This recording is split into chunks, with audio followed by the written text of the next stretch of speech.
Konoha was the strongest of all the hidden villages. It was a no-brainer. After Hashirama, the first Hokage, was convinced by his brother, Tobirama, that it would be a better idea to keep all the Biju, instead of giving them to the other villages like he originally planned to do, Konoha became unstoppable. However, despite all their might, it still faced problems. When Namake's Minato became the fourth Hokage, he faced a glaring issue. All of the Jinchuriki, except the one for the Kyuubi who was also his wife, were getting old and new Jinchurikis were needed, and it was hard to find someone who was suitable and willing to bear the burden of being a Jinchuriki. He planned to fix this problem after Kushina gave birth. However, a masked man came and released the Kyuubi. After an intense battle with said masked man, he was prepared to deal with the Kyuubi. The fox unfortunately couldn't be resealed within Kushina, and so he had no choice but to seal the mighty fox within his newborn son, Naruto. This is where our story begins. The Shinigami looked down onto the sun-kissed blonde who had summoned him. What? Minato looked at the Shinigami and sighed. I wish to seal half of the Kyuubi within my son, Naruto. The Shinigami raised a non-existent eyebrow at the request. Just half? Why? Because sealing the whole thing would kill him. Not if you tell me not to, the Shinigami stated. Minato was caught off guard for a second. Explain, quickly please. The Shinigami sighed, despite what I am. I can prevent certain deaths from happening, however. The death must be specific, and it is a one-time deal only. The blonde quickly processed everything and was intrigued. It was then an idea came to his mind. Question is, prevent Naruto from dying due to having too much chakra from Biju being sealed within him specific enough? He asked with a slight bit of desperation. It is. Do you wish for your son not to die that way? Minato quickly nodded. So be it. I shall seal the Kyuubi within Naruto, and in addition, I shall give him a mark that'll prevent him from dying due to chakra overload from additional Bijus being sealed within him. In return, I get your soul. Deal, Minato said. I know that'll you'll be able to handle it, Naruto. Hiruzen looked at the scene. His successor and Kushina laid dead in front of their newborn baby. With a heavy sigh, he began walking towards the baby, before stopping in his tracks. The Shinigami appeared next to the newborn and placed 2 fingers on the lower part of his neck. What the hell are you doing? The professor asked. The Shinigami looked up to see the old man. Fulfilling my end of the deal, the Shinigami replied in a calm manner. Deal?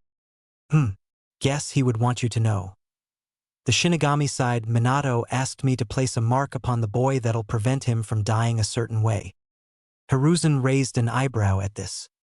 The mark will prevent Naruto from dying due to having additional Biju sealed within him.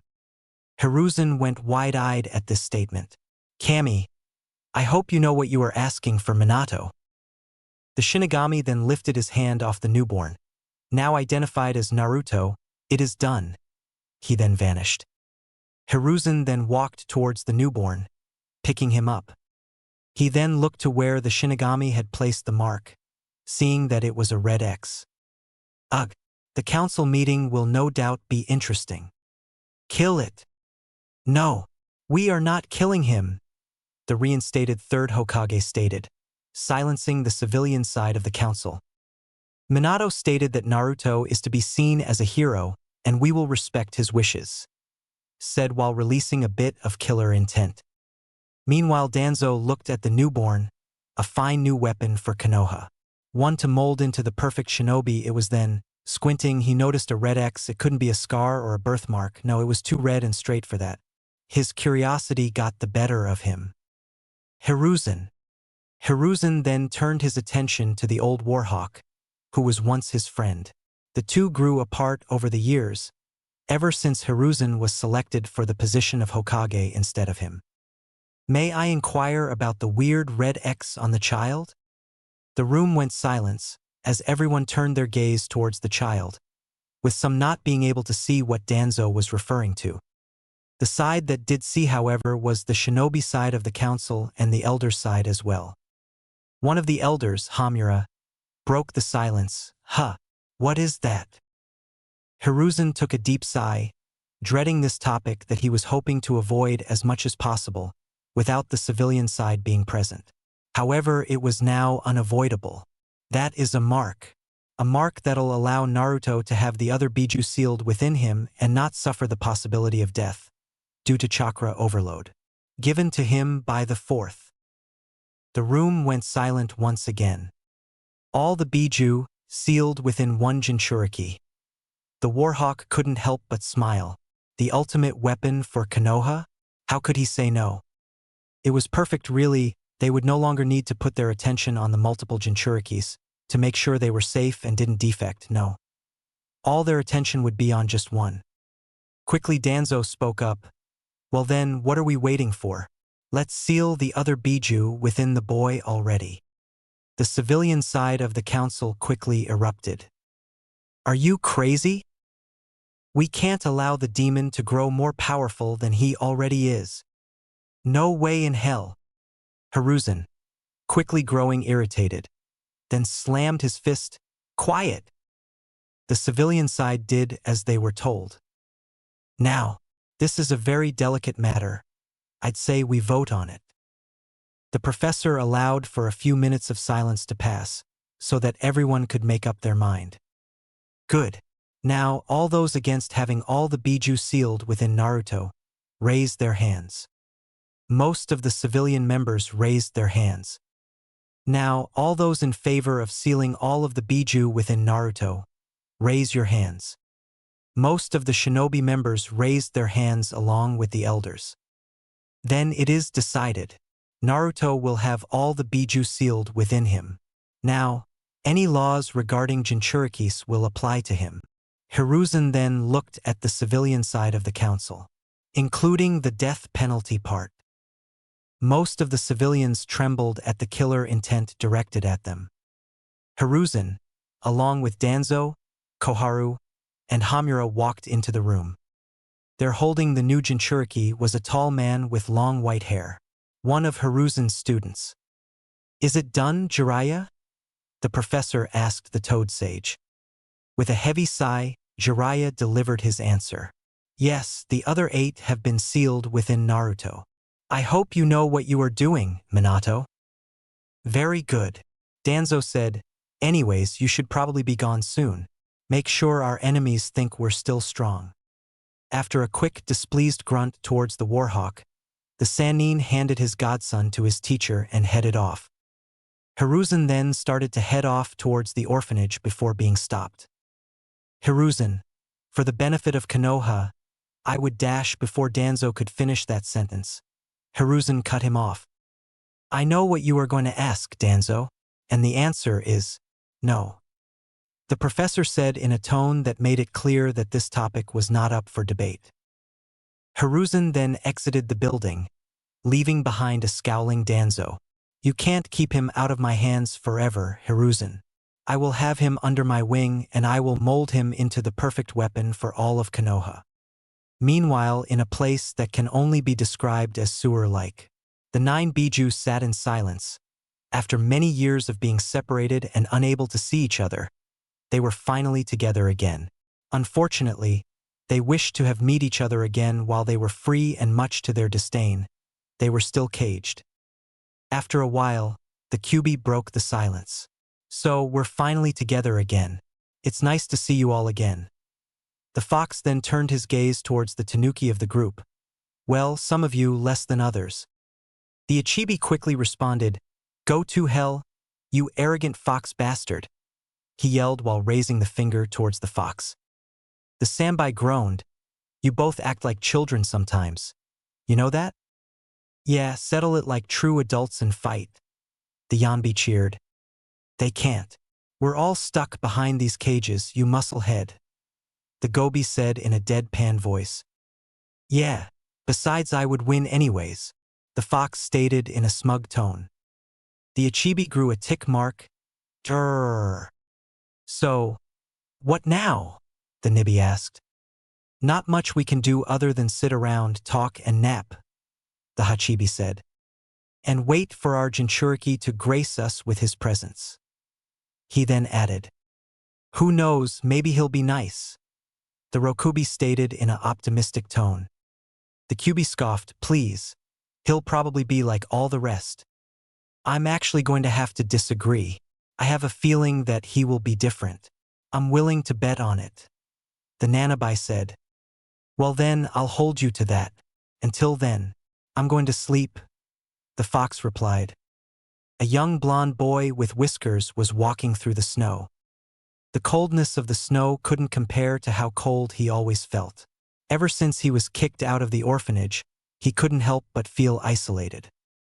Nobody wanted to talk to him, hell, no one even wanted to be near him. It was as if they were scared of him and he didn't understand why. He tried to talk to kids his age, but the parents would always make sure that their kids avoided him. The only people who were ever nice to him were the Hokage when he gave him his own apartment and money to live, as well as the people at Acharka's ramen. However, he rarely saw either, the former because he was always busy, and the latter because he wouldn't go to them unless he had money, so their kindness was short-lived. Taking a deep sigh, he continued his walking, not really having a destination in mind, just walking. Freak! He stopped in his tracks upon hearing that word. It was one of many words people used to describe him behind his back, as if he wasn't listening, along with demon, monster, and many others. Why? What did I do? He looked to see who was talking about him only to see something else. 3 older kids were picking on some odd girl with lavender eyes. Please stop, the girl said with tears in her eyes. Please? Wow, for a Hyuga. You sure are pathetic. One of the bullies said before pelting the defenseless girl with a snowball. This caused the boy to become something he usually never felt, angry. He saw a little of himself within the girl, someone who was mistreated for no reason. Quickly, he ran up to the bullies. Hey, leave her alone. The bullies turned their attention towards the blonde. Hey, it's that freak my mom told me to avoid. Don't know why. You look like a weak kitten. One of them spoke. I said, leave her alone, the blonde yelled, proceeding to throw a snowball at one of them. Oh, you're dead. The bullies then proceeded to rush the blonde. A fight ensued between the 3 bullies and the blonde with whiskers. After a brawl, the bullies ran off after being beaten by the blonde, a huge damage to not only their bodies but their ego as well. They would make sure that the blonde would pay. The blonde slowly made his way to the indigo-haired girl. Though he emerged victorious, he sustained many bruises and injuries. He wiped the blood off the bottom of his nose. Are you okay? He asked, caring more about the girl's safety than his own. He found out at a young age that he healed quickly, so it's not like he wouldn't be okay later. The girl stood there stunned. Here was someone who willingly put himself in harm's way for her. Why yes, I am fine. What about you? Oh, don't worry about me. I'll heal, he said while taking deep breaths. What's your name? The girl asked, confused on why she did. I'm Uzumaki Naruto. You? Naruto. She had heard that name before from her father, who told her to avoid him because he was dangerous. When she asked why, her father never gave her a clear answer. She couldn't understand it. This boy was dangerous. He looked nice and seemed friendly, and in her mind a little cute. Realizing that she was just standing and staring, she replied, Hyuga hi Hinata. Thank you. Don't mention it. I'm happy to help, he said while giving a foxy grin and a thumbs up. She blushed. Hey, are you okay? You dash before Naruto could finish he was cut off. Hinata-sama. The girl looked up to see her bodyguard, Ko. There you are. I was wondering Ko cut himself off upon noticing injuries on Hinata. What happened? He yelled before quickly noticing the Jinchuriki. What did you do, you dash before he could finish? He was cut off by, of all people, Hinata. He didn't do it. So some B-bullies did and he fended them off. The shy Hyuga heir said. Ko stood there in silence before quickly recomposing himself. My apologies, Naruto. Please forgive me. It's fine, I should get going. Here. He gave his scarf to the lavender-eyed girl. You look cold. The shy girl took the scarf. Tage, thank you. The blonde turned around to head home. He took a few steps before falling unconscious due to his injuries. Well, let's go. Your path-ko was once again cut off. We can't just leave him there. He needs to go to the hospital, Hinata said in a pleading tone. Ko looked at the unconscious Jinchuriki. If Hinata came back more injured, my ass would be on the line. I guess I owe him one. Fine, we'll take him to the hose-ko was cut off again. No need. Ko grew a tick mark, annoyed by being cut off. It was then an ANBU with a wolf mask with gravity-defying silver hair appeared out of the shadows. I will take him to the hospital. He then picked the blonde and made his way to the hospital. Well, I guess we'll head home, Ko said, taking Hinata's hand and leading her home. The shy Hyuga walked with her bodyguard, still surprised at how Naruto overcame the odds stacked against and won a fight with 3 academy-level shinobis. She began to wonder, could I do that? Could I overcome my odds? Naruto woke up the next morning in a hospital bed. Ah, you're awake. Naruto quickly turned to see a familiar face. Hey Gigi, he said, happy to see one of the few people that were nice to him. I heard about what happened to you. The blonde's smile turned into a frown. The professor quickly reassured the blonde, you're not in trouble. I'm actually happy. You have the makings of a great shinobi. Naruto beamed a happy smile. Really? It was a dream of his to become Hokage. In his mind, if he became the Hokage, maybe the village wouldn't be scared of him. However, if he wanted to be Hokage, he needed to be a shinobi first. Yes, defending others is what shinobi do all the time, Hiruzen said while smiling. So does that mean? Naruto asked with excitement. Yes. I'll allow you to attend the academy to become a shinobi. The professor was going to allow the Jinchuriki to attend, regardless of whether or not the council would accept. Anyways, come on. Let's take you back to your apartment. The blonde got out of the bed, his injuries already gone as if they were never there to begin with. The two then exited the hospital. Naruto and Hiruzen made it to the Jinchuriki's apartment. Welp, I'm sorry Naruto, but this where we end our time together. The blonde frowned. Okay, he then went to the door. One more thing, Hiruzen said. The blonde stopped and turned his attention towards the Hokage. In your apartment I left you, not only money for rent and food, but a few gifts too. The blonde gasped. Is it ramen? The professor couldn't help but chuckle. Yes, but also some items that'll help you with your shinobi career. The blonde was in complete excitement. Thank you so much. He then quickly entered his room. The professor then proceeded to head to his office. You have the makings of a great shinobi, Naruto. Minato would be proud. Naruto looked at his gifts. On the table was a gourd and 2 big boxes. Naruto then walked towards the gourd and read the letter on it. This gourd is filled with chakra-infused sand and inside are seals that can give you more sand if needed. Use it to defend yourself. Read the scroll in the box that is titled Sand Manipulation to learn how to. Naruto then opened the box and in it he found many scrolls.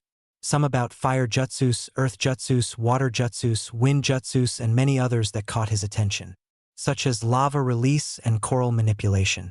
He searched through the box before finding the sand manipulation scroll.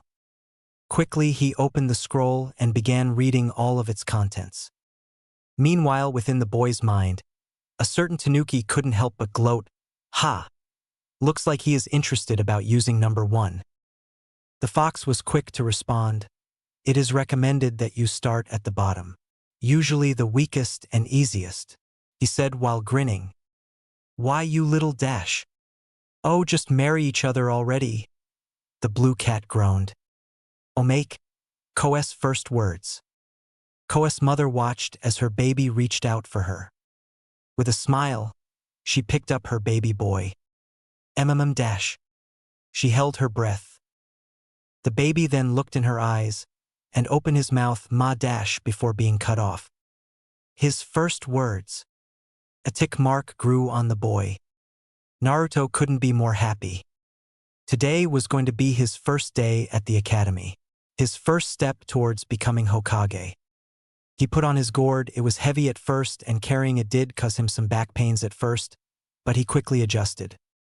He then got dressed, deciding on a black shirt with navy blue pants. He then made his way towards the academy.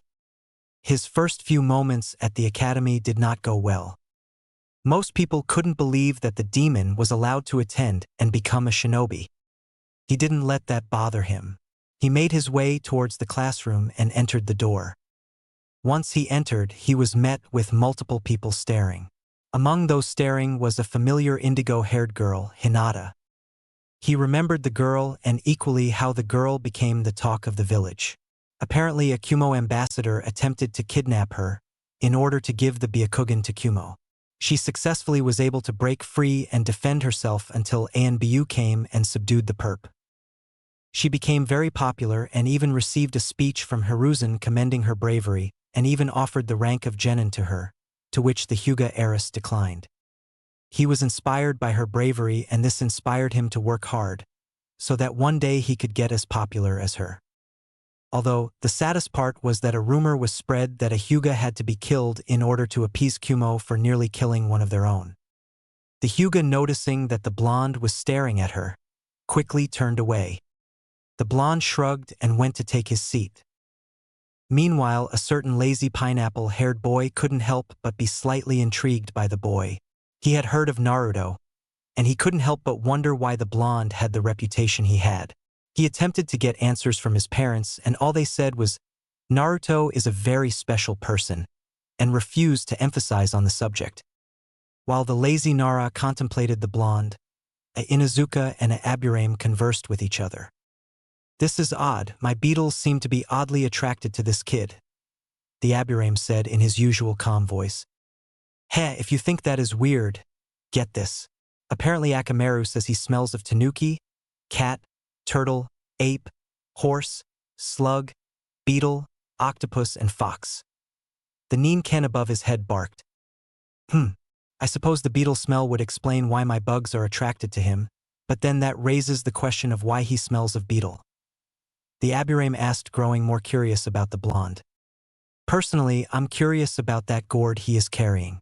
The thing looks like it weighs a ton empty, never mind filled. Why is he even carrying it around?" the Inuzuka said while narrowing his eyes. "Perhaps we can ask him at lunch?"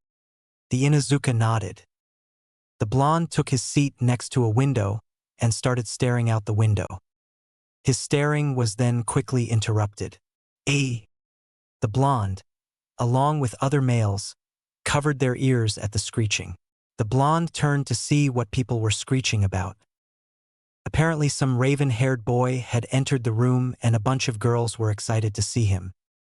He raised an eyebrow before turning to a boy eating some chips. "Excuse me." The boy stopped his munching and turned his attention to his classmate. "Yes. Who is that?" "Oh, that's Uchiha Sasuke, the second son of the Uchiha head clan. Want a chip?" the boy said while handing him one. The blonde smiled. "Yes, and thank you." He then took the chip and ate it. "So why are the girls so happy to see him?"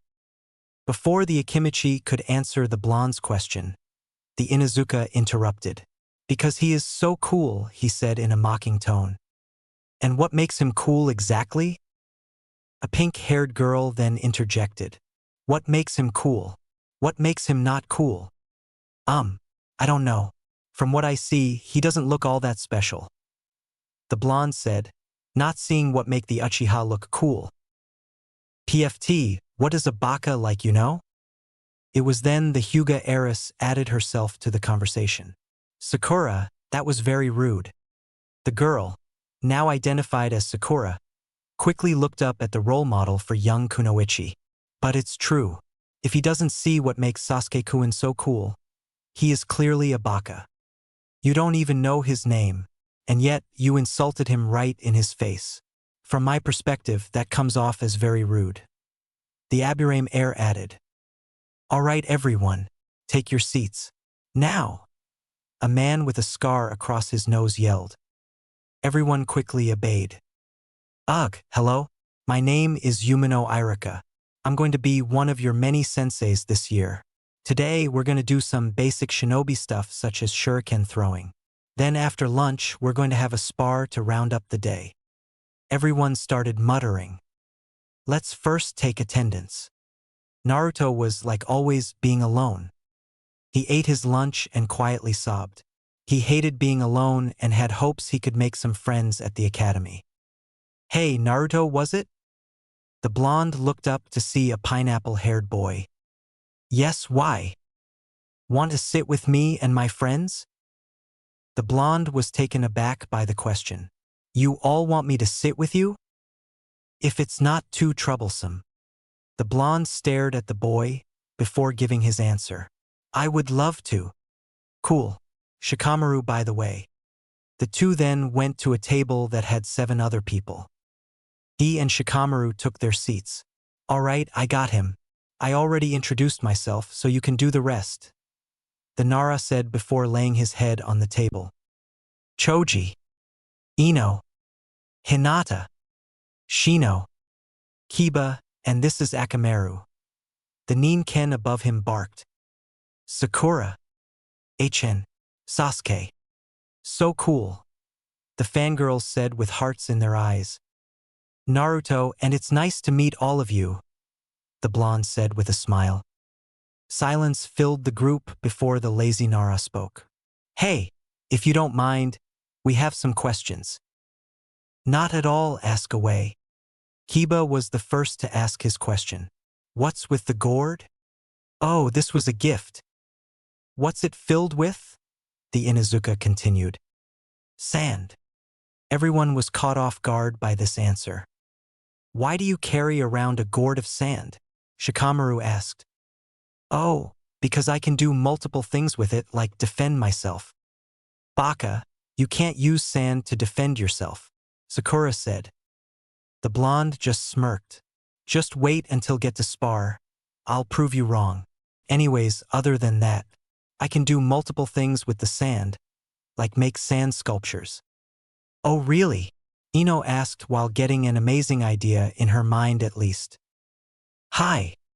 Can I ask for a favor, Naruto? Ino said while smiling. The blonde nodded. Could you make a sculpture of me and Sasuke-kun kissing? Sure, Aigu dash before he could finish, Sakura quickly interrupted. Hell no. Naruto. Do me instead. Back off forehead. I asked first. He deserves a real woman. I know pig. Shikamaru couldn't help but groan. Troublesome fangirls. Naruto, could you just make 2 sculptures? One for Ino and another for Sakura? Sure. The blonde got up and then started to use his chakra to manipulate the sand. They all looked on with amazement. And done. Naruto then moved out of the way to let everyone admire his work. Everyone looked on with more amazement, before the 2 girls who made the request noticed something. Ano. Thank you, but why dash the Yamanaka heiress try to put it into words without sounding rude? Why does the kissing look weird? Sakura finished for her friend. I've never seen people kissed before, he answered in a deadpan voice. While everyone's sweat dropped at this, Shikamaru asked a question. Hey, isn't that very chakra draining? Not for me, he answered.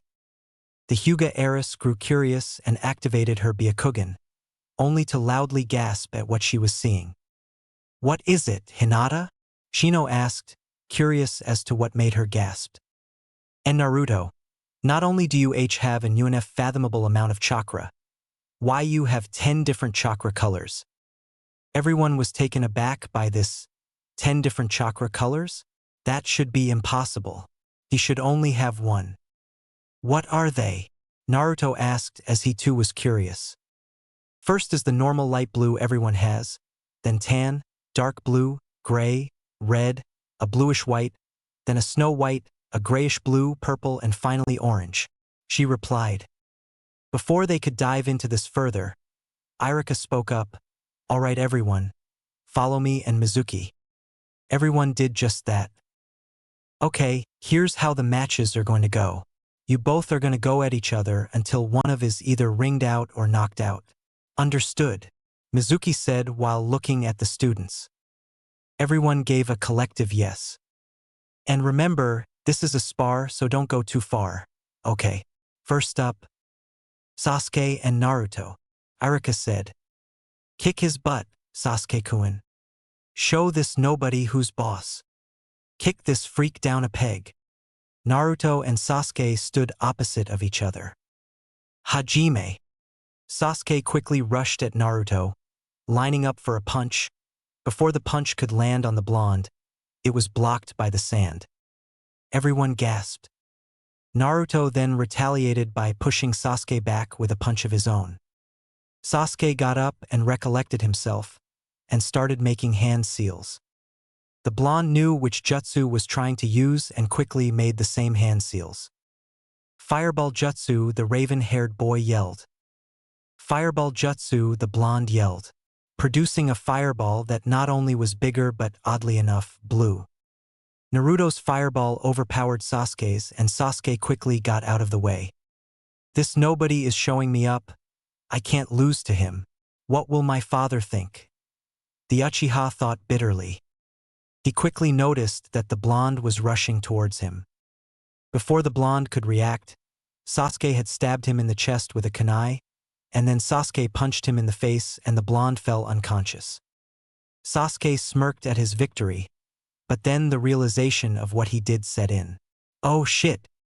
Uchiha Sasuke, Arika yelled. What did I say about not going too far?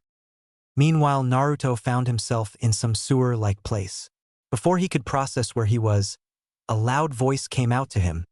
So, you finally arrived. Naruto looked and became wide-eyed at what he saw. 9 cages, each with a large animal in it that were all staring down at him. Who are you guys? And where am I? He asked. The octopus-like creature answered the second question. We're inside your mind, Gaki. The blonde was surprised by this, my mind? It looks like a sewer. Yes, it's a good representation of where your mind is right now. The horse creature responded. And as for who we are, the fox said, we are the reason you're hated and feared, we are the Bijuus. And you're our Jinchuriki. The blonde was shocked by what the fox said. It all made sense. So you all are the reason why I am so alone. Yep. The slug creature replied. Silence filled the blonde's mindscape. Naruto's saddened look turned into a smile. Well, since we're all stuck together, do you all want to be friends?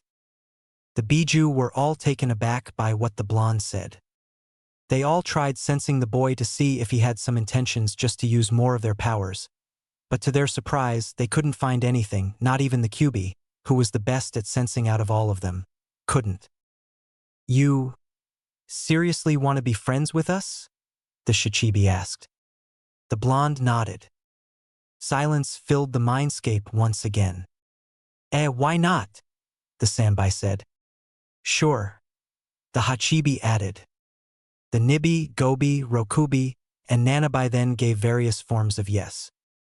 The fox scoffed at his siblings. You are all willing to lower yourself to befriend a mere human? Oh, how the mighty fall. The Nibi rolled her eyes at her brother's remark, prideful as always, Ekarama? The fox quickly became angry at his sister. You moron. Now this human knows my name. Well, sorry, if I don't feel like calling you Kyuubi, every time he is in our presence. The Nibi shot back.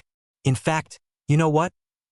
The cat took a deep breath. Shikaku, Matatabi, Isabu, Son Goku, Kokuo, Saiken, Komiai, and Gyuki.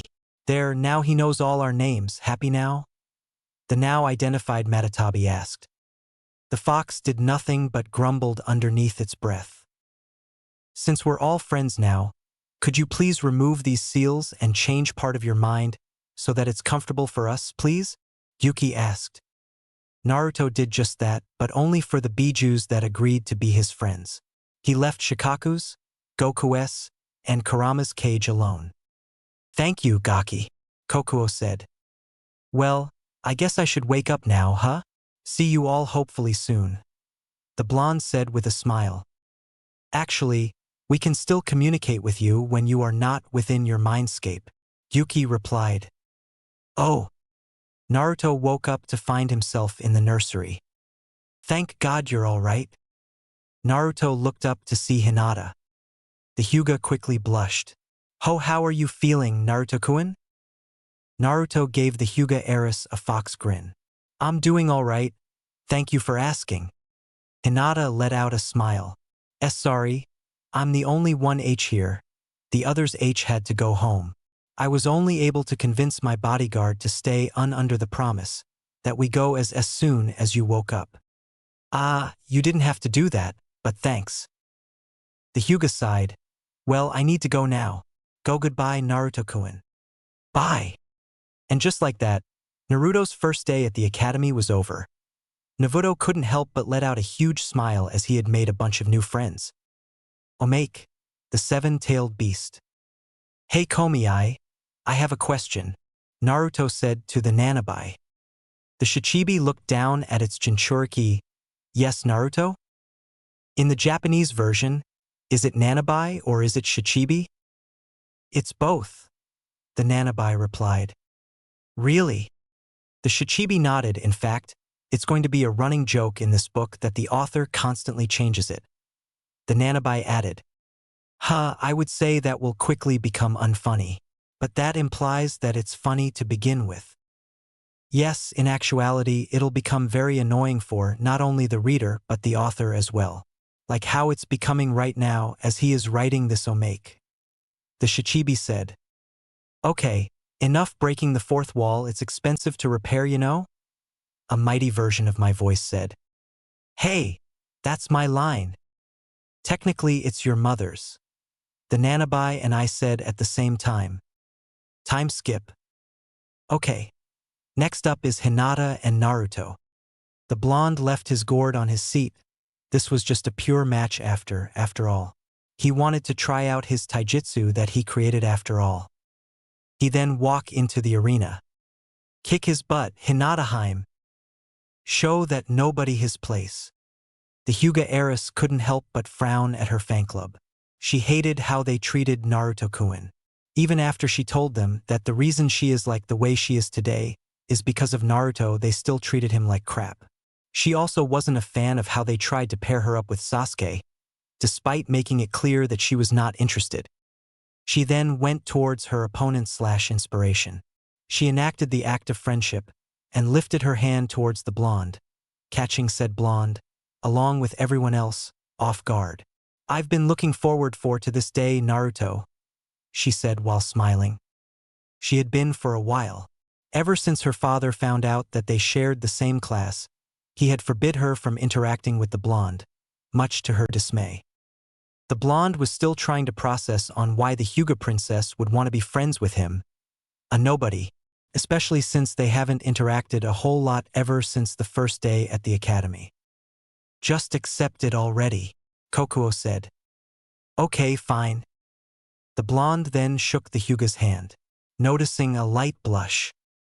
Hajime, Mizuki yelled. The blonde used his new taijutsu against the Hyuga and did hold his own for a while. However, against the much more experienced Hyuga, it was all for naught. The blonde found himself outringed, silently grumbling to himself. It was then he noticed that Hinata was attempting to lift him up. You fought well, Naruto-kun. Your taijutsu could use some work though. Perhaps I could help you, she said while smiling. Naruto grabbed her hand and allowed her to pull him up. Thank you, Hinata, and would love some help. It was then he heard a certain cat giggling. What's so funny, Matatabi? Oh, nothing. Before he could continue the conversation within his head, a rock was thrown at him by a member of the Hinata fan club. It's Hinataheim or Hinata-sama. You freak, he yelled. The blonde grew a tick mark. Throw something at me again, and I will bury you with my sand. Hey, Sasuke, wanna get dash before Choji could finish? Sasuke delivered his answer. No. He then proceeded to leave the academy. The blonde couldn't help but feel bad for the raven-haired boy. Ever since his brother went crazy and killed his entire family and left him the only survivor, he became a lot more cold and distant. He attempted to connect with the Uchiha, but each attempt ended with a get lost. Sighing, Naruto started to pack his things. "Hey Naruto, wanna go with Choji and to eat some barbecue?" Naruto looked to see his lazy friend who had asked the question. "Not today. I'm going to work on my chakra control." Choji just scoffed. "Sounds like an excuse to get out, because you know I'll win this round's eating contest," he said with a smug. "In your dreams, Choji. But seriously, I do wish to work on my chakra control." Choji sighed. "Oh well, your loss, my gain." Naruto couldn't help but chuckle. "Goodbye guys, see you tomorrow." In the outskirts of the village, Naruto took a deep breath, preparing himself for what he was about to do. "You can do it, Gaki. I believe in you," Saiken said in her usual optimistic voice. 33rd times the charm, Komiai added. "Thanks guys." The blonde then prepared himself for the task he had been trying to do, tree walking. With a heavy sigh, he then proceeded his now 33rd attempt. After a while, the blonde gave his biggest smile. "I did it," he said while still running up the tree. Eventually, he stopped himself at the nearby branch. After multiple failed attempts, some of which ended in destroyed trees. "I'm going to celebrate." "Let me guess, with ramen?" Isabu asked. "Yes."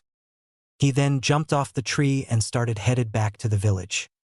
While walking, he suddenly sensed something strange, for people are here. "Naruto, be cautious. I sense bad energy from them," Yuki told the blonde. Unfortunately, being cautious wasn't an option, as the four people, wearing headbands that appeared to have rocks on them, jumped out of hiding. "What are IWA Nin doing here?" "Probably looking to get their asses burned." "I hope so at least," Matatabi said, hoping for some action. "So, this is the brat?" "Yep. Matches the description." "Ah crap." The blonde gulped. "Okay, listen here you. This is how this is going to work. You are going to come with us willingly." The IWA Nin then pulled out a kunai. "Or else." The blonde wasn't intimidated by who he presumed was the leader. "No, what is going to happen is that you're all going to leave or I'm going to kick your asses." The IWA Nins laughed. "Suit yourself." For kunais were then thrown towards him. Using his sand, he quickly blocked all of them.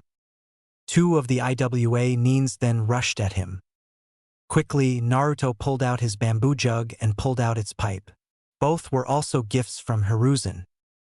With a deep breath, Naruto blew into the pipe and a barrage of bubbles soon followed. The two Lua Nin that were rushing him were internally laughing at the stupidity of the blonde, only to be met with a very big surprise when the bubbles popped. "Ah, Sachaiti!" one of them yelled, burning in pain. "What the hell kind of bubbles are those?" The other yelled in equal amounts of pain. The blonde couldn't help but smirk. "The kind that has acid." "Naruto, behind you!" Kokuo yelled. Naruto quickly dodged to the right, avoiding a ninjato. Naruto quickly then grabbed a hold of its owner, then quickly let go. The IWA Nin was confused, but quickly found out what the blonde did as his body was then encased in coral. The last IWA Nin then made some hand seals, earth-holding jutsu, the ground beneath Naruto, then proceeded to attempt to get a hold of the blonde. Before that could happen, Naruto suddenly grew wings and then flew up, avoiding it. "You can always rely on lucky number 7, the Shichibi said in his happy-go-lucky voice. "Thanks, Komiai." Naruto then proceeded to make some hand seals, fireball jutsu. "Yes, burn that bitch alive," the pyromaniac cat yelled. "Mud slider barrier," the IWA Nin said as a wall blocked the fireball. "Bullcrap," the cat said bitterly. Naruto then landed on the ground and used boil release to increase his speed. The IWA Jonin was caught off guard by this, and using this to his advantage, the blonde rushed at him. landing a punch on the IWA Nin and sending him into a tree. The blonde smiled. Thanks, guys. You're welcome. Anyways, you should probably head to Hiruzen. Inform him about this. The horse suggested. You're right, Komiai? The Nanabai gave Naruto his wings. The blonde then proceeded to fly towards the Hokage's office. The area fell silent and the IWA Nins laid unconscious. It was then a half-black, half-white creature sprouted from the ground. My, that was quite impressive, the white half said. Yes, I suppose it was. The black half replied. We should probably inform Obito-sama. Yes, we should, and we should also make sure that we refer to him as Madara, 'cause he'll kill you if you say his real name. You moron. With that, the plant-like creature receded into the ground. The blonde made his way to the tower and was about to enter before being stopped by Chunin. Hokage-sama is busy. Get lost. But I need to see him, it's important. I'm sure it is, the Chunin said sarcastically. But it is, some IWA Nins attacked me. Sure, and I bet the fourth was there. Naruto then began to mad. Look, what's your problem? Currently, it's an annoying brat that is trying to waste Hokage-sama's time. Get lost. The Chunin said while losing his patience. Look, this will only take a few minutes of his time. Then you can wait tomorrow. The Chunin said while growing more and more agitated. I'm not leaving, the blonde said while giving a glare at the man. At this point, the man lost it. I'm not going to say it again. Get lost, you fucking Dadash. The Chunin was unable to finish that sentence, as a kunai was thrown, piercing his throat, killing him instantly. As the Chunin fell dead, the blonde froze in fear. Quickly, he turned to see who threw the kunai. He saw a person wearing a dolphin mask and a black hooded cloak. Before Naruto could question him, he quickly disappeared into the shadows. Naruto was about to chase him before the door to the Hokage's office opened. He turned around to see not only Hiruzen, but someone who was equally as old and covered in bandages. The professor saw the scene and was confused. Naruto, what happened here? The blonde, who was still processing what had just transpired, tried his best to answer. I was here to tell you about the IWA Nins that dash before he could finish. The bandaged man interrupted him. IWA Nins? Here? He asked. Naruto, are you sure? The blonde nodded. Naruto, tell us everything. The professor processed everything that the Jinchuriki had told them. Question, are the IWA Nins still there? The Warhawk had asked the blonde. The blonde nodded. Well, Naruto, it's clear that you have been through a lot today. Why don't you go home and we'll handle it from here? Hiruzen said in a calm voice. Okay. The blonde then got up and exited the room. As soon as he left, Danzo quickly spoke up. It's clear that he is in danger of being kidnapped. Hiruzen, I assure you, if he was Hiruzen was quick to respond. I've already told you multiple times, Danzo, and I will tell you again. No. Also, it's Hokage-sama to you. Now, if you don't mind, I have important business to attend to. Danzo did nothing but scowl as he left the room. You wish to see me, Danzo-sama? The root agent asked. Yes, I'm curious as to why you killed the Chunin. He was about to reveal Naruto's status as a Jinchuriki. Ah, I see, well. You have served your duty to Konoha well. The Warhawk smiled. That is all. You may leave. Time skip. Naruto couldn't help but smile. Today was finally the day he would become a genin. Everyone was muttering and were equally excited. I said quiet down, Arika yelled. Everyone did as they were told. Okay everyone, today is graduation. You've all made it this far. I'm sad that I won't be able to be your sensei, but I'm equally glad with how much you have come. The next time we meet, it will be as equals. With that, good luck. But I know you won't need it. Okay now, make 2 clones. Iruka said. Naruto nodded. He couldn't make clones the same way Iruka or the others could, but luckily for him, he could make them in a different way, with sand and ink. And so he made one sand clone and one ink clone. With a smile and a thumbs up, Iruka exclaimed, "You passed." Iruka then gave Naruto a leaf headband. "You earned it, Naruto." Naruto gave his biggest smile. "Hey, would you like to get some ramen later?" Iruka asked. "Would I?" Iruka chuckled. Naruto was packing up his things, happy with how today went. Sure, he didn't make Rookie of the Year, but he did make second place, which was good enough for him. As he exited the building, he was stopped by Mizuki. "Hey, Naruto," he said with a welcoming smile which had the opposite effect and made Naruto feel uneasy. "Yes, Mizuki-sensei? Heard you passed. Congratulations." Naruto. "Yes, Matatabi? I sense bad intentions coming from this man. What should I do?" "For now, play along and try to figure out what he wants." "Thank you." "Yeah, but what if I told you there was a way to get a Chunin rank?" "Really?" Naruto asked with fake excitement. "Yes, all you need to do is get a scroll from the Hokage's library and deliver it to me at the entrance of the Forest of Death. Do you accept?" The blonde nodded. "Good." Mizuki grinned. "I'll see you there." Hiruzen was dealing with the normal headaches that is paperwork like normal. It was then he heard a knock. Thank Kami, a distraction.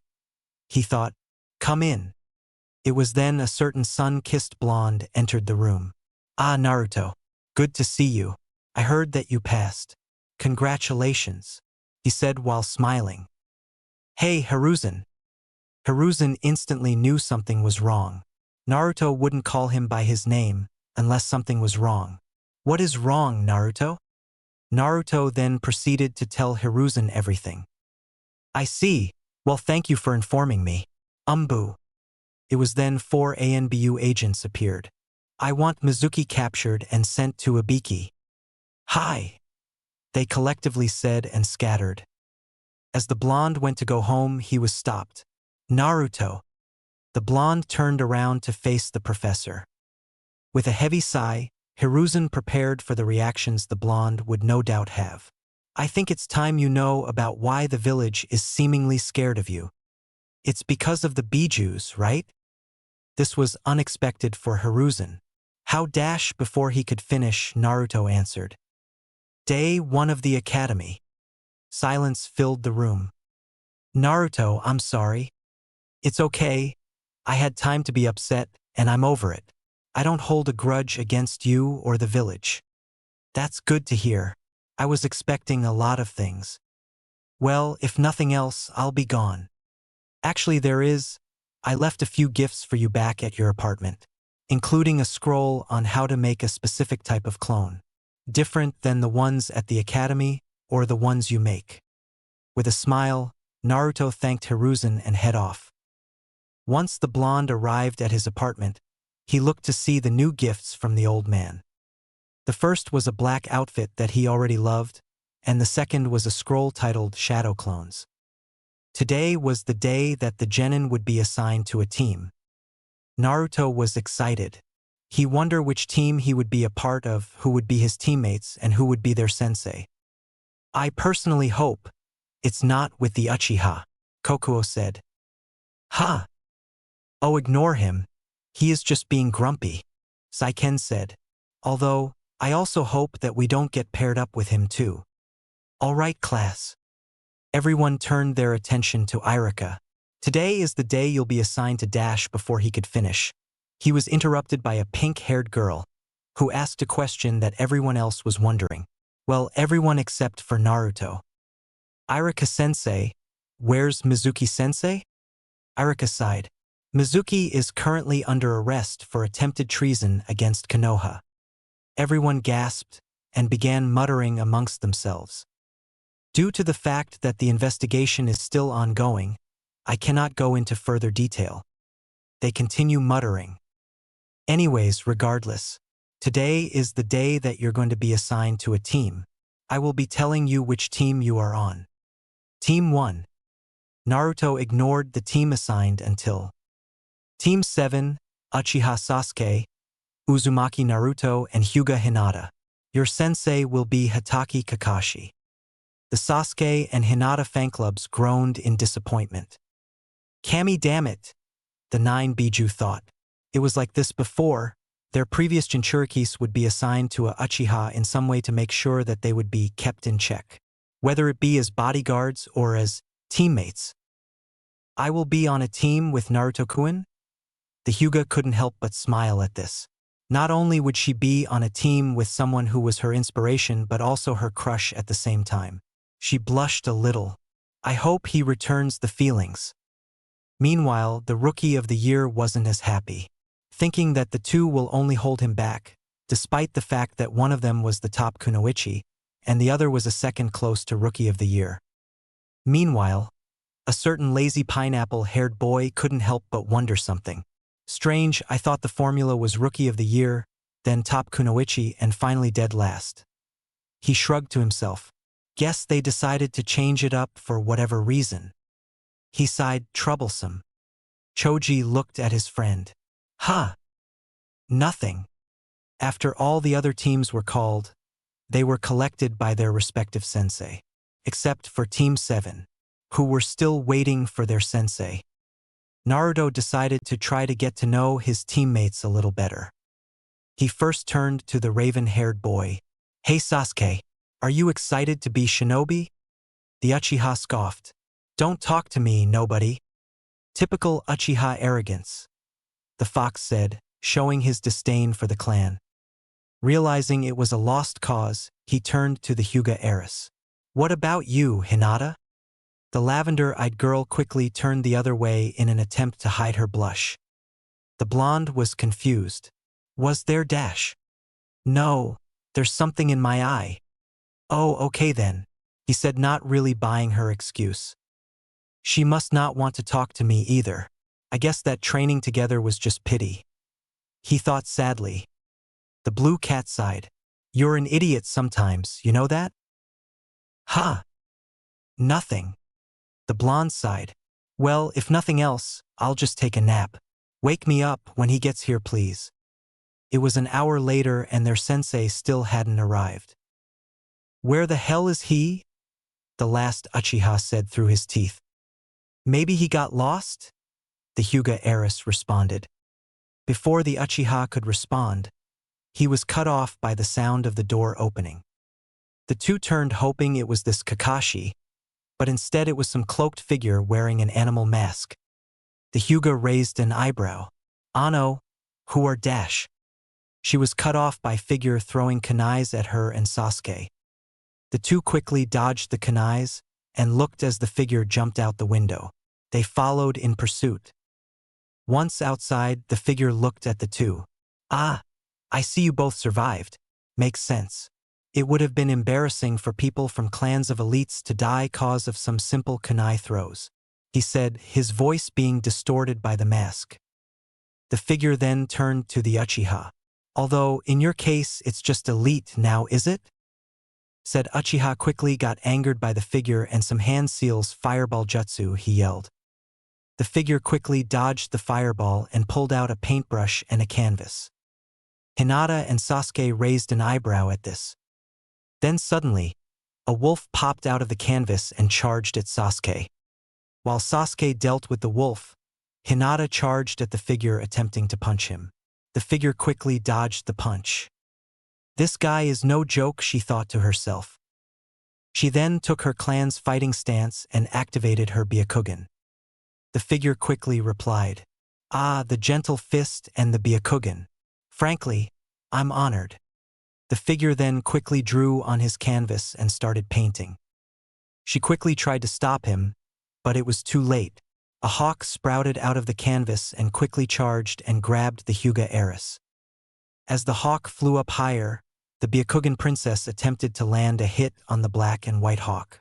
Eventually she landed a lucky hit, however she overestimated its durability.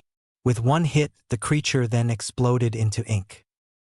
As she fell down, she closed her eyes and embraced for impact. But it never came. She opened of her right eye to see a blonde with whiskers on his cheeks. Lucky number 7 saves the day again, the Shichibi exclaimed. Thanks, Komiai. Are you okay, Hinata? He asked with worry. She realized that the blonde was holding her bridal style. She blushed and pressed her fingers together. I'm fine. Thank you, Naruto-kun. She also realized that they were still in the air. She also heard fluttering. She looked at the source and said source surprised her. Naruto, you have wings? Yes, I'll explain how another time. Now we have to help Sasuke and take down this Weirdo. She nodded in understanding. He then took to the ground and carefully put her down and rushed to help Sasuke. He quickly touched the wolf and encased it coral. Are you okay, Sasuke? TCH, I didn't need your help, the Uchiha said. But thanks, anyways. The Bijuus were all shocked by what the Uchiha said. The blonde then helped the Uchiha up. The trio then turned to face the mysterious figure. My fight is with them, not you, the figure said while pointing at the blonde. Well, that's too bad, 'cause you made it my fight. Damn it, Danzo-sama gave me orders to only attack the Uchiha and the Hyuga and to specifically leave the Jinchuriki alone. Maybe I could dash. The figure's thought was cut off by a kunai being held against his throat. Everyone looked to see who was holding the figure. It was a tall masked man with silver gravity-defying hair and one eye, with the other being covered with his headband. The man quickly spoke. I don't know who you are and I frankly don't care, but you are clearly a threat. You and I are going to the T&I department. The figure response was substitution. Everyone looked to find the figure. The blonde yelled, over there on that tree. Everyone turned to where the blonde was pointing and saw the figure painting on a branch. Before they could react, it was too late. A hawk appeared out of the canvas and quickly grabbed the figure, then took off. Everyone stood in silence. It was then the man spoke up. Sorry for being late. If I had known that you were going to be attacked, I would have arrived much sooner. He sighed. Welp, it's nice to meet all of you. I'm Hatake Kakashi. Meet me on the rooftop, he said with an eye smile. He then shunshined to the roof. Guess we'll head up to the roof then, the blonde said while sprouting his wings. Hey, Naruto. The blonde looked at the Hyuga heiress. Yes, Hinata? How do you have so much power? She asked. The lasted Uchiha glanced over, also curious. Like my wings, I'll explain another time. I promise. Hinata nodded. The Uchiha HMFPED, deciding to respect his blonde teammate's wishes. By the way, would you two like some help getting up to the roof? They both nodded. The blonde then made 2 small sand dunes. Get on. Report, a bandaged man said to his subordinate. I can't say for sure if the two are capable of defending the Jinchuriki, as I was not only interrupted by said Jinchuriki, but their sensei Kakashi as well. I'm sorry, Danzo-sama. Danzo sighed. Damn it. Fine. Should I try again? No, that won't be necessary. We'll just test them another time. Kakashi glanced up from his book to see the blonde fly down and his teammates jump off the sand clouds. Seems he has good control over the nanabai. All right, everyone. Again, sorry I'm late. I got lost on the path of life. The 3 genin sweat dropped at the lame excuse. The Bijuus also sweat dropped. Anyways, let's go over some introductions. Tell us your name, your likes and dislikes, and any dreams that you have. He then looked at the young Jinchuriki. You first. With a smile, the blonde exclaimed. I'm Uzumaki Naruto. My likes are ramen, training, and spending time with my friends. My dislikes are the 3 minutes that it takes to make ramen and ignorant people. My dream is to become Hokage. The Jonin chuckled. He definitely is your kid, Kushina. He then looked over to the last Uchiha. You next. My name is Uchiha Sasuke. There's not a whole lot of things I like or dislike. My dream is not a dream, but a goal. To kill a certain man. Itachi definitely did a number on him. The Jonin sighed. And finally you. My name is Hyuga Hinata. My likes are cinnamon buns, gardening, and flower pressing. I dislike some of my clan's traditions and how it treats the branch side. My dream is to become a great clan heir. She then looked down to hide her blush and pressed her fingers together. And to confess my love to certain someone. I wonder who it is.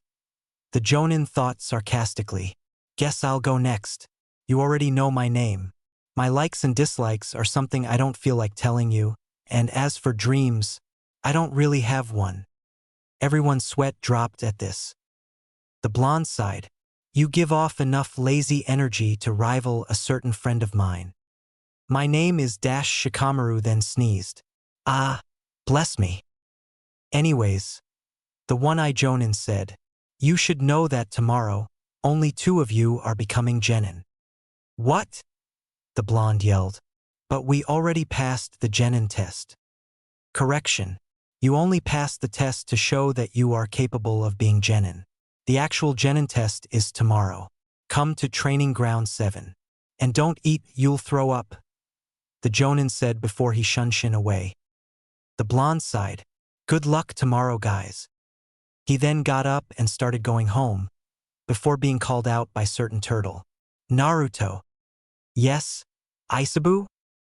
Me and the others have been through this before. Whatever the test is, you'll need the help of your teammates to pass. Ah, thank you. Tomorrow had came. Naruto was waiting patiently for his teammates. Hey Naruto. He looked over to see Hinata alongside Sasuke.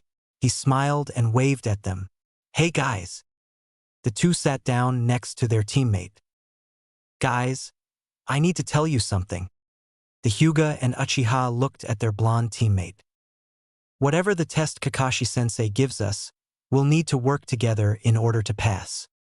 The Uchiha glared. So you can be only one to pass? Why should we trust or believe you? The blonde sighed. Sasuke, he was lying. Think about it, when has there ever been a team that only had 1 Jonin and 2 Genin?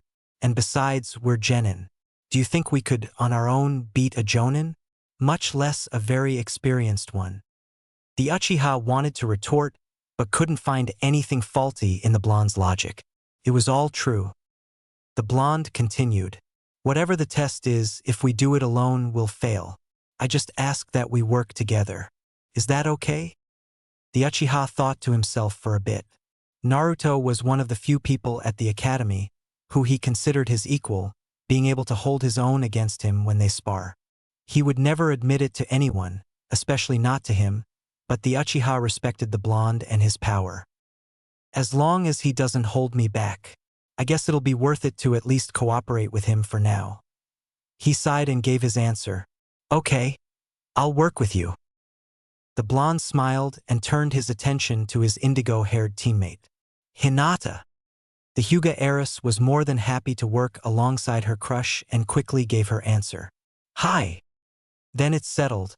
We'll wait for the pervert to show up, and then force him to pass us. The Uchiha raised an eyebrow. Pervert. That book he reads is smut. Oh. The Hyuga gasped. Our sensei reads smut in public and in front of us? She asked, appalled by her sensei's indecency. Meanwhile, hiding in a bush, said perverted sensei couldn't help but smile. He was smiling at the many things he overheard. Not only did the blonde find out the true meaning of the test already, he also managed to convince his teammates to work together. And it's clear that he is your son too, Minato. He then gave a small sweat drop. I mean, as if the hair alone wasn't obvious. He always found it confusing on how no one in Konoha made the connection. Yellow sun-kissed hair, similar hairstyle, blue eyes, and had the surname of a woman his sensei was very close to. Sure, their marriage was a secret, but not a very good-kept one. Even the IWA Neens that attempted to kidnap him said he looked similar to the Yellow Flash. If IWA could make a connection years after the war, why couldn't this village? He sighed.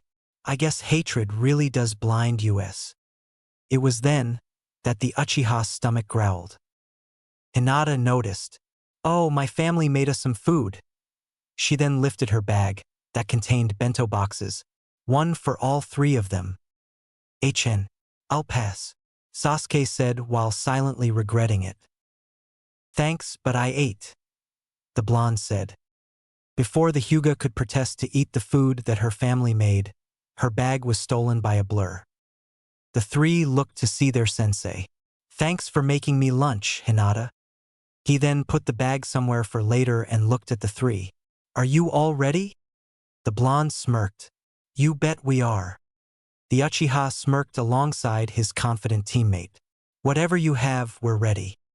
The Hyuga only nodded. Very well. The Jonin then pulled out 2 bells. Whoever gets these bells becomes genin.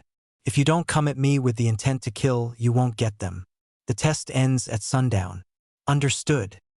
They all nodded. All right then. Ready? The three prepared themselves. Set. They all took a deep breath. Go! The three quickly retreated into the wilderness and quickly regrouped behind a bush. The Uchiha looked at Naruto. Any ideas? He said quietly. Give me a second. Guys. Yuki was the one to respond. We already thought of a plan. Just repeat what I say to your teammates. Got it? Got it. He then looked at his teammates. Okay, here's what we do. It had been 5 minutes since the test started and the three still hadn't made a move. The Jonin looked up from his orange book. What could they be planning? It was then Naruto came out of hiding. The Jonin looked at his sensei's son. Where are your teammates, Naruto? Naruto said nothing and used boil release to increase his speed and charged at the Cyclops. Kakashi quickly dodged. Using boil release smart. If I was a lesser Jonin, that would have hit me. Naruto quickly turned around to rush Kakashi again. This time, Kakashi decided to attack and punched Naruto as he got close. As Naruto was pushed back, Kakashi noticed that Naruto was smirking. It was then that Naruto exploded into a cloud of ink. Before Kakashi could recollect himself, he heard someone yell, "Fireball Jutsu." He once again dodged, but it was then he heard the words, "You're within my range." He turned around to see Hinata with her Byakugan activated and in her clan's fighting stance. 8 trigram, 64 palms. 2 plams, for plams, 8 plams, 16 palms. She yelled as all her attacks landed on him. As he got up, he saw Naruto with his wings charging at him. The blonde was about to grab the bells, touching their surface, before Kakashi was able to dodge and Naruto landed face first into the ground. Naruto quickly got up. Retreat, he said. Naruto, Sasuke, and Hinata quickly ran back into the wilderness. Great coordination, great use of their abilities, and much more, the Jonin thought to himself. They came so close. You know what? I'll pass them. They clearly understand the importance of teamwork. Besides, my chakra has been shut off and I'm not going to use my Sharingan. Meanwhile, Sasuke was gritting through his teeth. It's fine, Sasuke, his blonde teammate reassured him. We'll get him next time. Should be easier now that his chakra is blocked off. The Uchiha took a deep breath and nodded in understanding. What now, Naruto-kun? Maybe we can dash. You can all come out now, the test is over, their sensei said. The three came out in confusion. But the sun is still up, the Hyuga said. Yep, and the test is over because you all pass, Kakashi said while giving a thumbs up. Huh? They all said. The meaning of this test wasn't about getting the bells, it was about teamwork, 'cause like someone once told me, those who abandon the mission are scum. But those who abandon their teammates are worse than scum. The three stood there in silence before quickly celebrating. Even Sasuke couldn't help but smile. With that, I declare Team 7 as official. Come tomorrow for our first mission. Kakashi said before walking off. They were all smiling before the Hyuga heiress realized something. Wait a minute. Where did you put my bento boxes? She yelled, but it was too late as the Cyclops was gone. And finally, what about your team, Kakashi? Irika said, looking up from his clipboard. It was then Kurenai and Asuma, who had given their reports on their own respective teams, looked at their fellow Jonin, curious if his team would be accepted. Hiruzen also looked at Kakashi, also curious. With his famous eye smile, he gave his report. Team 7 has passed, and I will gladly take them under my wing. Everyone was shocked. Kakashi finally passed a team? Wait, passed? They passed your bell test, Kurenai said, still shocked. They didn't get a single bell, but they demonstrated excellent teamwork. Everyone stood silent before Hiruzen broke the silence. Well, that is good to hear. Everyone is dismissed, except for you, Kakashi. Everyone then left except for Kakashi. What is it, Hokage-sama? First things first, remember this. Naruto has an abundance of chakra and can use shadow clones. Use that to your advantage while training him. The Jonin nodded in understanding. Secondly, Hayashi wishes to see you. The Jonin raised an eyebrow. Now? Hiruzen nodded. Kakashi shrugged. Okay then, is that all? Hiruzen nodded again. Okay then. As he went to the door, he turned around. Question. Were you able to find anything on that ANBU that eked them yesterday? Holding back a sigh, Hiruzen simply stated. I'm afraid not. We've tried but found nothing. With a nod of understanding, Kakashi left and headed towards the Hyuga compound. Hayashi-sama, Kakashi is here, a Hyuga guard said. Send him in, Hayashi said plainly. It was then said Jonin entered his office. You wish to see me? Hayashi nodded and motioned him to take a seat, to which the Cyclops did. Do you wish to know why I asked to see you, Kakashi? The Hyuga head said in a stoic manner. With a sigh, Kakashi gave his answer. If I had to venture a guess, I'd say it's about your eldest daughter? Hayashi nodded. Correct. My daughter has recently been called a prodigy, you no doubt are aware. I've only heard Kurenai talk about it, only 1,000 times, Kakashi said while rolling his eye. It was true. Ever since the girl defended herself from the Kumo ambassador and had been called a Hyuga prodigy, Kurenai couldn't help but be proud of the girl who she saw as a daughter, and never stopped talking about it. He even remembered the disappointment she had when Hinata was assigned to him, instead of her, including the talk afterwards. Flashback. Kakashi. The Cyclops looked up from his book. Hey Kurenai, what's up? I wish to talk about Hinata. The girl who could easily be mistaken for an Uchiha said. Ma, don't tell me you're jealous. Ignoring that remark, she continued, look, all that I am asking is that you look after her. You know I care deeply for her, and if something were dash, Kakashi quickly cut her off. You have nothing to worry about, Kurenai. I promise I'll take care of her. Kurenai nodded. Thank you. And question, could you also stop reading smut when dash Kakashi cut her off again? You're asking for too much. Flashback over. Ignoring the sarcastic remark, Hayashi continued. Yes, and I have looked up your reputation. Kakashi said nothing. Listen, I don't wish for her to become sloppy. Just because you are lazy, all that I am asking is for you is to take her training seriously. Kakashi stared at the Hyuga head and then thought quietly about it. It was true, in recent years he had become lazy, but now, he is a sensei for 3 genins. And not just any 3 genin, but 3 exceptional ones. Naruto was a Jinchuriki for all 9 of the Bijuus and has shown, in the past, and today that he has good control over them. On top of that, he was Minato's and Kushina's son, even if he didn't know, and for him to be awful just because of his own laziness would be an insult to both. Sasuke was the last of the Uchiha clan, the clan of his long-dead friend Obito. For Sasuke to be an awful shinobi would not only be disrespectful to the once mighty clan, but an insult to his friend he had already failed beforehand, when he wasn't quick enough to save Rin from being executed by Kirinines. He failed his best friend once already, he refused to fail him again. Then there's Hinata, once a weak and pathetic excuse for a Hyuga, now a prodigy. For her to be sloppy is an insult. These three have huge amount of potential to rival the three legendary Sannin, if not surpass them. To waste it just cause he is lazy is stupid. Kakashi sighed. I have been getting rusty very well. I shall take her, along with her teammates, training seriously. Hayashi, satisfied, spoke. Thank you Kakashi, that is all. Omake 1, Naruto's whiskers. The 5-year-old blonde was staring into his mirror, touching his whiskers. Meanwhile, within Naruto, the Rokubi noticed that the blonde had whiskers. Huh. The blondie has whiskers. They look cute. Hey, I'll take credit for that, Matatabi said proudly.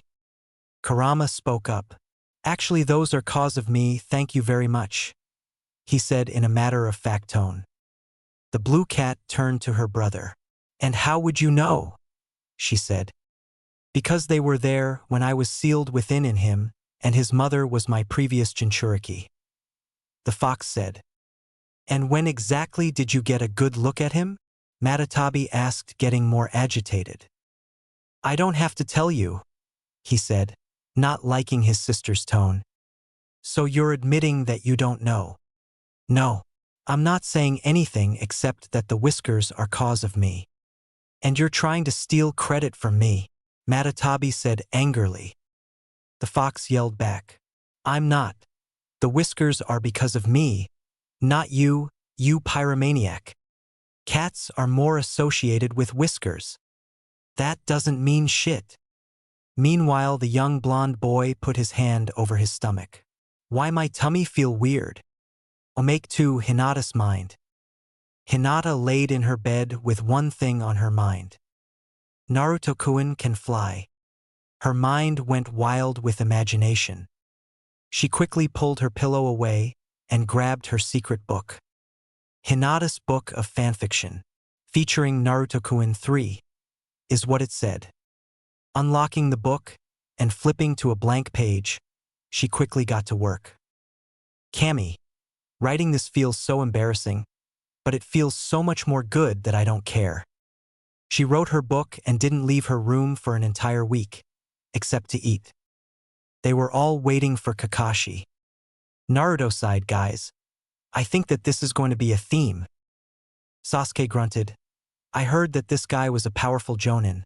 Don't know how, considering how late he is, he said bitterly. Hinata stopped eating her cinnamon buns. I'm sure he has a good reason. Naruto rolled his eyes. Yeah, he is probably reading that smut. Or is buying more. It was then Naruto sensed someone familiar. Naruto turned to a tree. His teammates noticed. What's wrong, Naruto-kun? Someone is there. Show yourself. The stranger complied and showed himself. Naruto squinted at the figure before realizing, Hey, you're the guy from before? What are you doing? What did we do against you? The figure said nothing as he threw a dozen senbon at the trio. Naruto quickly used his sand to defend him and his teammates.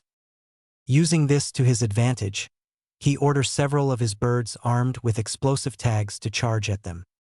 Team 7 noticed the birds and quickly moved to avoid them, and did so more quickly after the birds started exploding.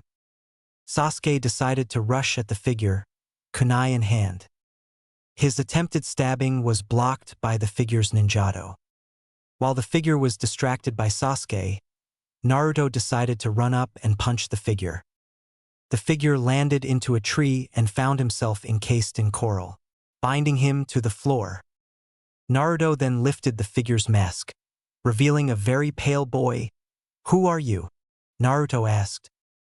The figure didn't respond even if he wanted to, which he didn't. The seal on his tongue prevented him. I said, who are dash Naruto was cut off by a kunai armed with an explosive tag landing on the figure. Quickly, Naruto ran away and braced himself for the explosion that never came as it was a dud. Another figure appeared and quickly grabbed the encased figure and Shunshin away. Damn it! He got away again, the Uchiha said angrily. Who did? The trio turned to see their sensei holding some papers. Kakashi-sensei, that guy from last time attacked us again, Naruto responded. The same? Are you sure? The blonde nodded. What is with this guy? The Jonin thought.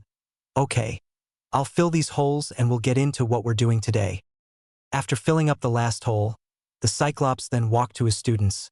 Okay, now as for why I am late today, I'll get into that. The three rolled their eyes.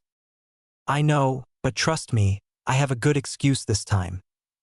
He then continued, okay, after speaking with Hinata's father, I realized that if I continued to be lazy, your progress will be hindered and your potential wasted. So this is how this is going to work. Everyone looked and paid close attention. First we'll arrive here and do some training. We'll work on stuff like chakra control, taijutsu, etc. Then at roughly 2 hours before noon, we'll do some missions, usually 3. Then we'll come back here and do some more training. After all that, we go home, come back tomorrow and do it all over again. Sound good? They all nodded. Good, now for why I am late. He then pulled out some papers. These are chakra papers. Pour some chakra into them and we'll find out which natural element you have affinities for. Kakashi-sensei, how will we know which is which? The blonde asked. Simple. If your affinity is fire, the paper will burn. If it is water, the paper will become soggy, earth crumple to dust, lightning will make it crinkle, and wind will split it up. They all nodded, getting the concept. Okay, Naruto, you're first. Just pour some chakra into it. Naruto did just that, and the paper split into 3 parts. One part burst into flames, the other became soggy, and the last part turned into dust. The Uchiha didn't show it, but he was jealous of the blonde. Meanwhile, the Hyuga was surprised and a little happy for Naruto. Okay, you have 4. Unheard of, but I'm not complaining. You next? Sasuke. Sasuke nodded and did the same. His paper crinkled. Okay, now dash. Before Kakashi could finish, Naruto interrupted. Wait, if Sasuke's affinity is lightning, how can he use fire jutsus? The Bijuus within him sweat dropped at the blonde's idiocy. Kakashi chuckled. Everyone can use the elements, Naruto. Having a natural affinity for an element just means that using jutsus that use your affinity will hit harder and cost you less chakra. The blonde nodded. Anyways, you next, Hinata. Hinata did the same and her paper crinkled. The Jonin smiled. Okay, let's go over. Naruto's affinities are wind, fire, water, and earth. Hinata's and Sasuke's are lightning, which is my specialty. Okay, next up, we're going to do a basic shinobi skill called tree walking.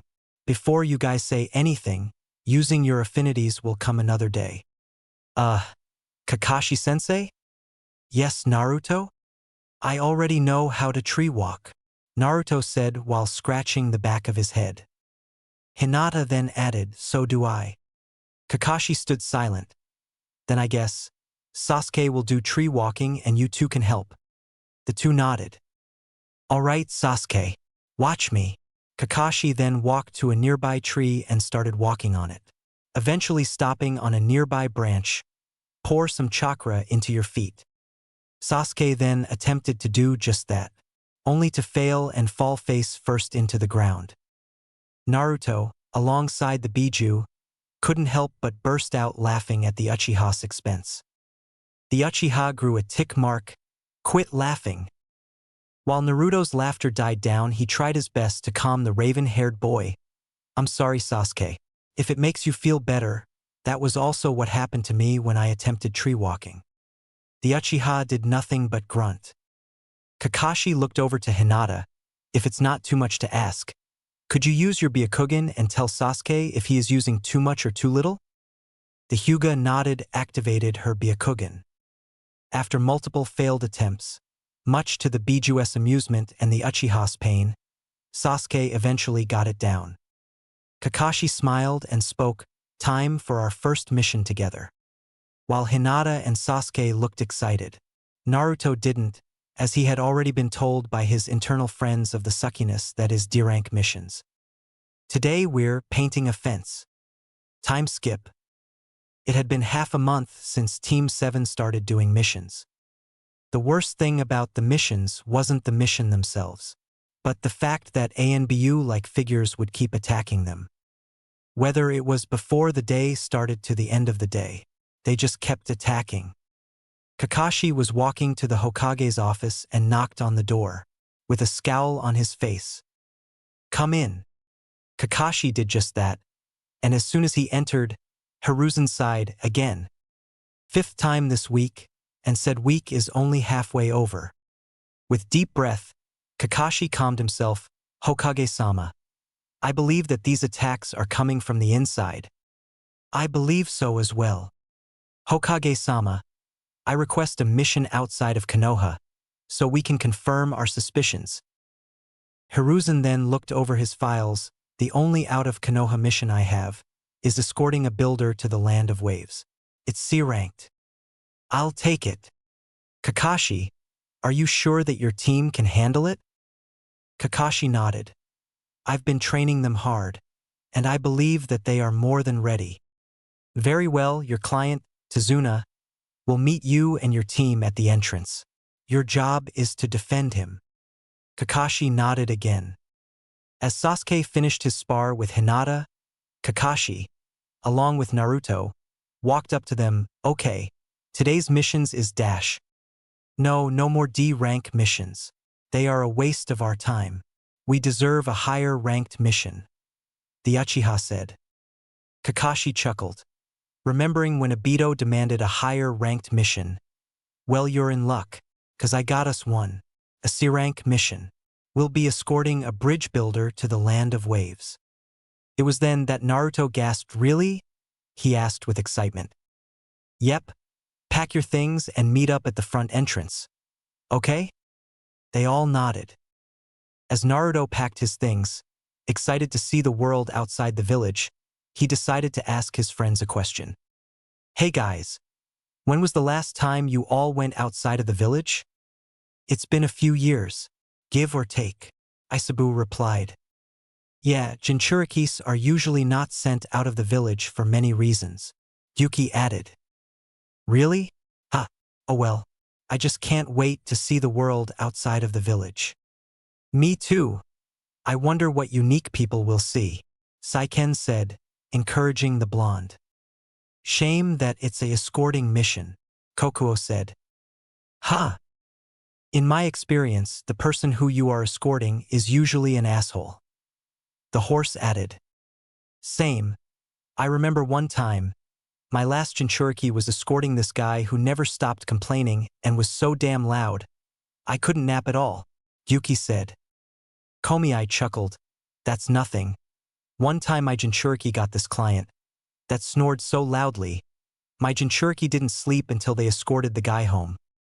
"Our point is, Gaki, you're most likely going to dislike the client," Kokuo said. "Oh." As Team 7 walked towards the entrance, Kakashi greeted their client. "Hello there, Tazuna. We're going to be escorting you," he said while smiling. Tazuna looked at the people who he had apparently hired. "Are you kidding me?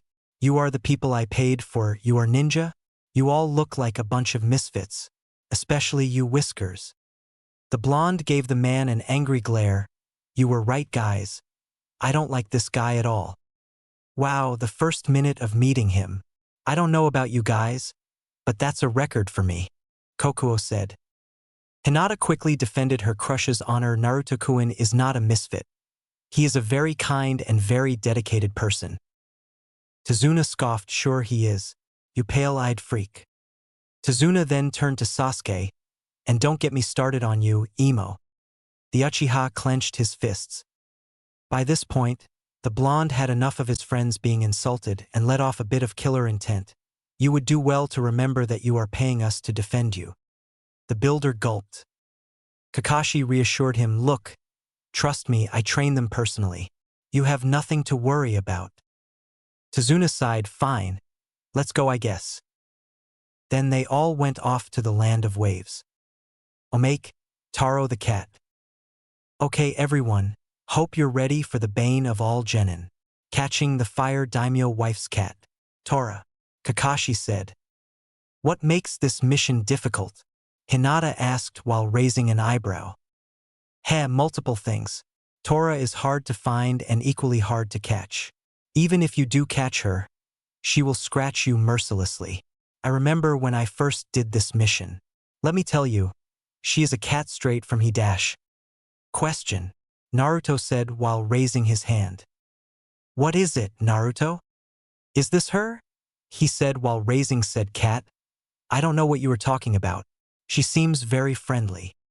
Kakashi stood silent. The cat purred against the blonde. Ah. Come on. Let's take you back to your owner. The cat hissed. Oh, she is mistreating you? Well, I promise that I will fix that, he said, which calmed the cat. As the blonde took off, his sensei continued to stand there confused, but that's how. It was then like a punch from Guy, it hit him the Bijuus, one of them is a cat. Which means, Kakashi then started sobbing heavily. Is there something wrong? Hinata asked. 3 fucking years. Later, in a place far away from Konoha and inside a cave, a half-black, half-white creature gave his report to a certain orange-masked individual. Impossible, the Tora mission is impossible to complete without a scratch, the masked man said angrily. We saw it with both of our eyes. The black part said, yes, I think because the boy has the nibby within him, the cat takes a liking to him. The white half added, Zetsu that is. It was then the masked man thought about it for a while, realizing that it made sense. The masked man clenched his fists. 3 years. Huh? What was that? 3 fucking years, the masked man said while slamming his fists to the wall. The walk was pretty boring, all things considered. Tazuna along with Team 7 walked towards their destination, not even being stopped by bandits. Sasuke was disappointed, to say the least. He expected more. He was hoping for some action. He sighed. The road was still a long way from their destination. Maybe some action will come soon. Meanwhile, Naruto was humming, until a blue cat called out to him. Naruto, Matatabi called out. What is it? I sense 2 people up ahead, and they give off evil intentions. Thanks, Matatabi. Naruto pulled on his sensei's clothes. Kakashi looked down to his student. What is it, Naruto? Kakashi-sensei, I detect 2 people up ahead. I think they're trouble. Everyone heard him, and Tazuna started sweating. Thank you, Naruto. I'll go take the lead. As they approached the oncoming, they noticed a puddle. Hinata grew suspicious and activated her Byakugan Genjutsu. It was then 2 figures jumped out and threw their chains at the Cyclops. In an instant, they killed Kakashi. Kakashi-sensei, Sasuke yelled. Hinata! Naruto yelled out to his teammate, guard Tazuna. Sasuke and I will deal with these 2. The Byakugan princess nodded in understanding. Naruto ran up to Sasuke. Sasuke, you get the one on the left. I'll handle the one on the right. The Uchiha nodded and charged at his target. Meanwhile, Naruto pulled out his bamboo jug and pulled out its pipe and blew into it. Meanwhile, within Naruto, Kokuo looked at his 3 still caged siblings. You know, it would be really nice for all of us if you 3 quit being so damn stubborn and helped. Shikaku was the first to respond. I'll help. When I feel like it. Then Son Goku, when he is strong enough, then I'll lend him my full power. Kurama said nothing and just continued to lay down. Matatabi sighed, stubborn jackasses. As the bubbles flew towards the figure, said figure laughed, Bubbles? You think bubbles will stop me? Naruto smirked, yes. He then pulled out some senbons, 'cause they are all filled with acid. He then threw his senbons at the bubbles, popping all of them. As the figure screamed in pain, Naruto ran over to him and punched him. Then he encased him in coral. The blonde looked over to see that his other teammate had dealt with his opponent. Good work, Sasuke, he said while smiling. Sasuke did nothing but smirked. By the way, you can come out, Kakashi-sensei. Kakashi did just that. When did you find out? The second you substituted yourself with a clone. Fair enough. Anyways, we're glossing over the most important thing. Team 7 looked at their sensei, while Tazuna started sweating bullets. These are the Demon Brothers, a couple of missing Nins from Kiri. Now, Kakashi walked towards their client. Why were two infamous missing Nin waiting for us? Tazuna sighed. Fine. I guess there's no hiding it now. My home, the wave is under the boot of Gato. Yes, the same Gato of Gato Company. He has bought the ports of my home and is bleeding us dry. I plan on making a bridge to connect us to the mainland. Obviously, he is not a fan. You paid for a C rank mission. This is clearly a B rank, bordering A rank. I have half a mind to turn back now. Please, mister. I beg you. I will pay you all later, I promise. Kakashi sighed. This mission is clearly dangerous, and they should turn back now. But then they couldn't confirm their suspicions on the ANBU attacks coming from Konoha. He looked to his students. Guys, we can handle it, Kakashi-sensei. The blonde declared, and his teammates nodded in agreement. Very well, we shall continue. Thank you so very much. Come everyone, let's get going.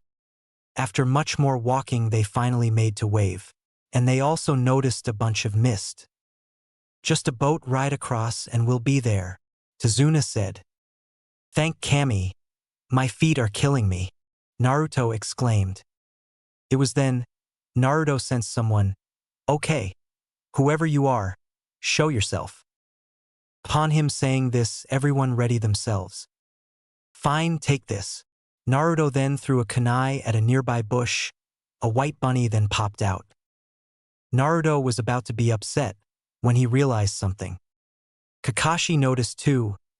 Everyone, duck. A sword then was flown into a nearby tree, and then a man wearing bandages appeared. Ah, it's nice to meet you, Kakashi of the Sharingan, the man said. Zabuza, demon of the mist. I wish I could say the same, Kakashi replied. Ah, my reputation precedes me. Well then, you should know that it's better to just hand the old man over. To hell with that.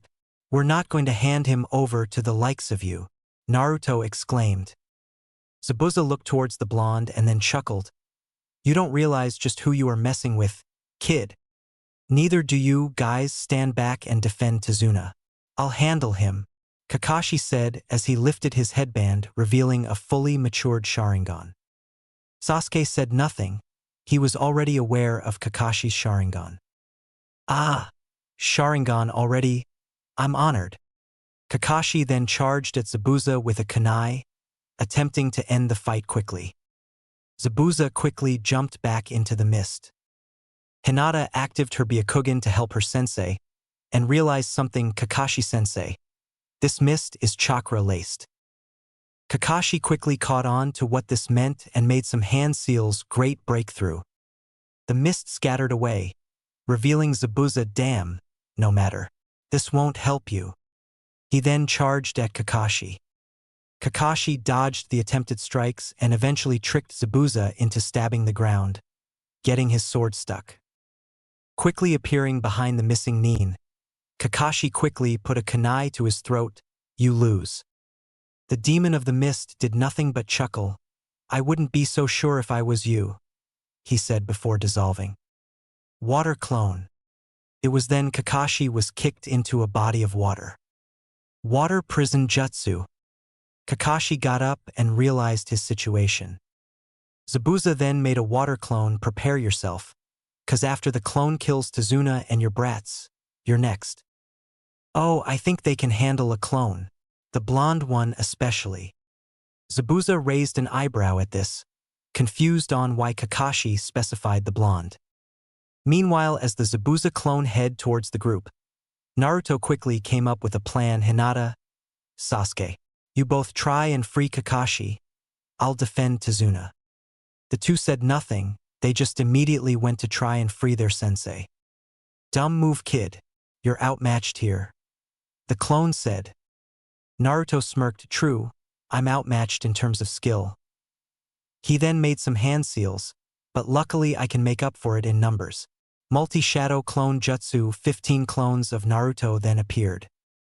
The original Zabuza went wide-eyed. Impossible. Most jonin struggle to maintain 10 clones, and this genin made 15. He also noticed that the clones were steaming. Using boil release to increase their speed, the shadow clones overwhelmed the water clone. Zabuza made 3 additional water clones and threw some senbons at the blonde for good measure. Said senbons were blocked by Naruto's sand. He can control sand too? What the hell is this kid? The 3 water clones charged at the kid, who covered the client in a sand dome to keep him safe, and sprouted wings and took flight. Naruto then made some hand seals, molten rocks, and shot a couple of molten rocks out of his mouth. They successfully made their targets and the clones evaporated. Zabuza was now distracted, not understanding what the hell was going on, and a certain raven-haired boy used this to his advantage. Phoenix Fire Jutsu. Unfortunately, Zabuza was still composed enough to react water wall, and the fire jutsu was successfully blocked. Kid, I use water jutsus. What made you think that a fire jutsu would have hit me? Sasuke smirked. Achin. Who said it was my intention to hit you? Zabuza was about to question the Uchiha on what he meant, when his answer arrived. 8 trigram, 64 palms. Zabuza looked behind him and saw the Hyuga with her Byakugan activated. Shit. 2 palms, for palms, 8 palms, 16 palms. The Hyuga's hits had all landed and the demon of the mist was sent flying into tree. The water prison then dissolved. Thanks for the assistance. Zabuza groaned in pain. Shit. My chakra has been blocked off. Haku, wherever you are, I need assistance now. Kakashi then walked towards the down Zabuza now to finish dash. It was then that 3 senbons pierced Zabuza's neck. It was then a masked figure came out of a tree. Thank you for your assistance. I will deal with Zabuza now. I will contact fellow Hunter Neens and let them know of your assistance. Expect compensation for this tomorrow. Hinata had found this supposed Hunter Neen suspicious and activated her Byakugan. Kakashi. Zabuza's still alive. Finding out that he had been caught, the fake Hunter Neen threw senbons at the Byakugan and threw a smoke bomb to make his escape along with Zabuza. The senbon were blocked by Naruto's sand and the Hyuga turned to her. Crush. Thank you, Naruto-kun. Kakashi covered his Sharingan. Okay. Then let's get to Zuna's house and rest. They all nodded. After settling down in a separate room, Kakashi had settled down along with his students. Okay. Let's go over some things. It is likely that Zabuza, along with his fake Hunter Neen, will come back to try and end Zuna's life. So to prepare, we're gonna have to train more hard than we usually do train. They nodded in understanding. Tomorrow, we'll be training ourselves to the absolute limits. Omake. Chidori with a Byakugan. Kakashi walked up to Hinata. Hey Hinata.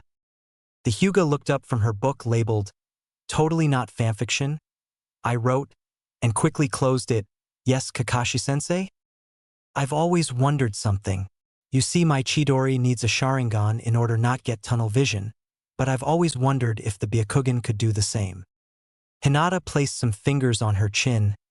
I see. You wish to satiate your curiosity with me? Precisely. You win. Hinata shrugged. Sure, why not? After Kakashi taught Hinata the hand seals for the Chidori and setting up a dummy, they were ready. Hinata took a deep breath and activated her Byakugan, then started making the required hand seals, Chidori. She then ran towards her target, destroy the dummy. Kakashi walked up to Hinata. So, did it work? Instead of replying, Hinata covered up her mouth.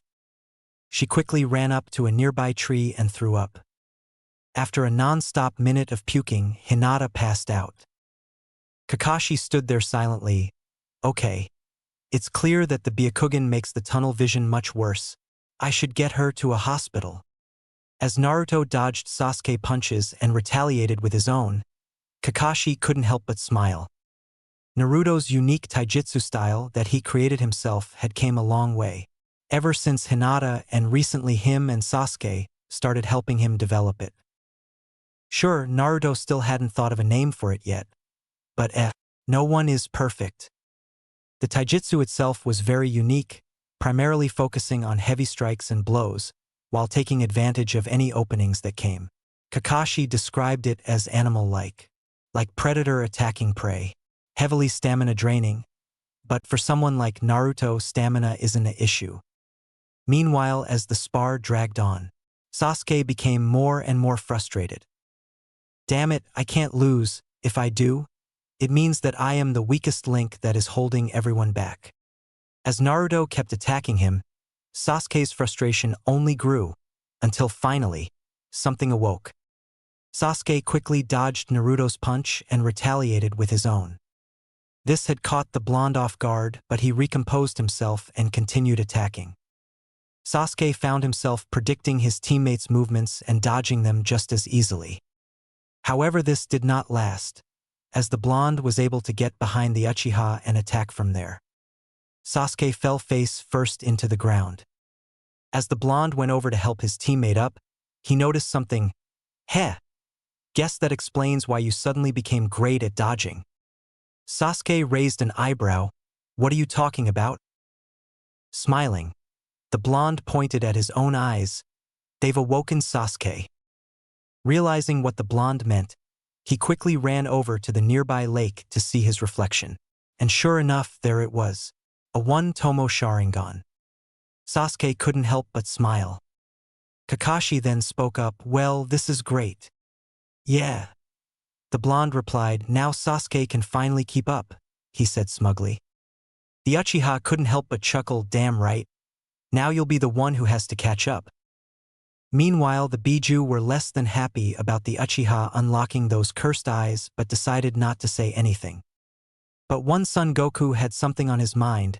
While the Uchiha unlocking his clan's eyes is unfortunate, I cannot deny that for the Gaki to force the Uchiha to unlock them means that the kid is very powerful. Maybe I should… No, at least not yet. Well, this changes some things. Naruto. Yes, Kakashi-sensei? I was originally going to help Hinata with an idea she had, but now that Sasuke has unlocked his Sharingan, I have to train him. Is it okay if I ask you to help Hinata? The blonde smiled, of course not. I will gladly help Hinata, said girl. Couldn't help but blush at the thought of spending more time with her crush. So Hinata, what's this idea you have? The blonde asked. Well, you know how my affinity is lightning? The blonde nodded in response. And do you know of my clan's gentle fist? The blonde chuckled, how could I not? When you're not kicking my butt with it, you're kicking Sasuke's. The Hyuga princess couldn't help but giggle at her crush's remark. Well, I had a plan on combining the gentle fist with lightning release, like the heavenly rotation. That sounds amazing, Hinata. Thank you, Naruto-kun. Anyways, enough talking. Let's do this, Naruto said with a look of determination. It had been few days since Team 7 started training, and had amazing progress. Sasuke had been able to use his Sharingan to the best of his abilities. He still only had one Tomo, but that was okay. He was confident that he would get his second soon. Meanwhile, Hinata's combination with the gentle fist and lightning release had gone exceedingly well. It was then Naruto said something. I'll be back. Kakashi raised an eyebrow. Going somewhere? Bathroom. Oh, well, okay then. The blonde nodded. After doing business, Naruto noticed a bunch of flowers. They weirdly reminded him of Hinata. Maybe I will get some for her. And she will die of embarrassment, Kokuo said. Huh? Nothing. The blonde shrugged and went to pick up the flowers. As he did, a certain boy made himself know. Oh, didn't expect to see someone else here. The blonde turned around to see a girl. By the way, I'm a boy. A boy with black hair. Yes, I was picking these for my teammate. Oh, is your teammate a special person? Haku, by the way. Naruto, and yeah, she is the heiress of the Hyuga clan, so I'd say that she is special. The boy giggled. That's not what I meant. It was then Haku realized something. This is the kid Master Zabuza told me to eliminate.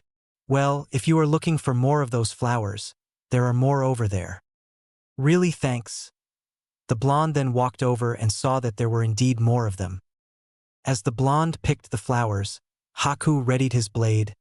I can't kill him, I don't have it in me. Maybe I can cripple him.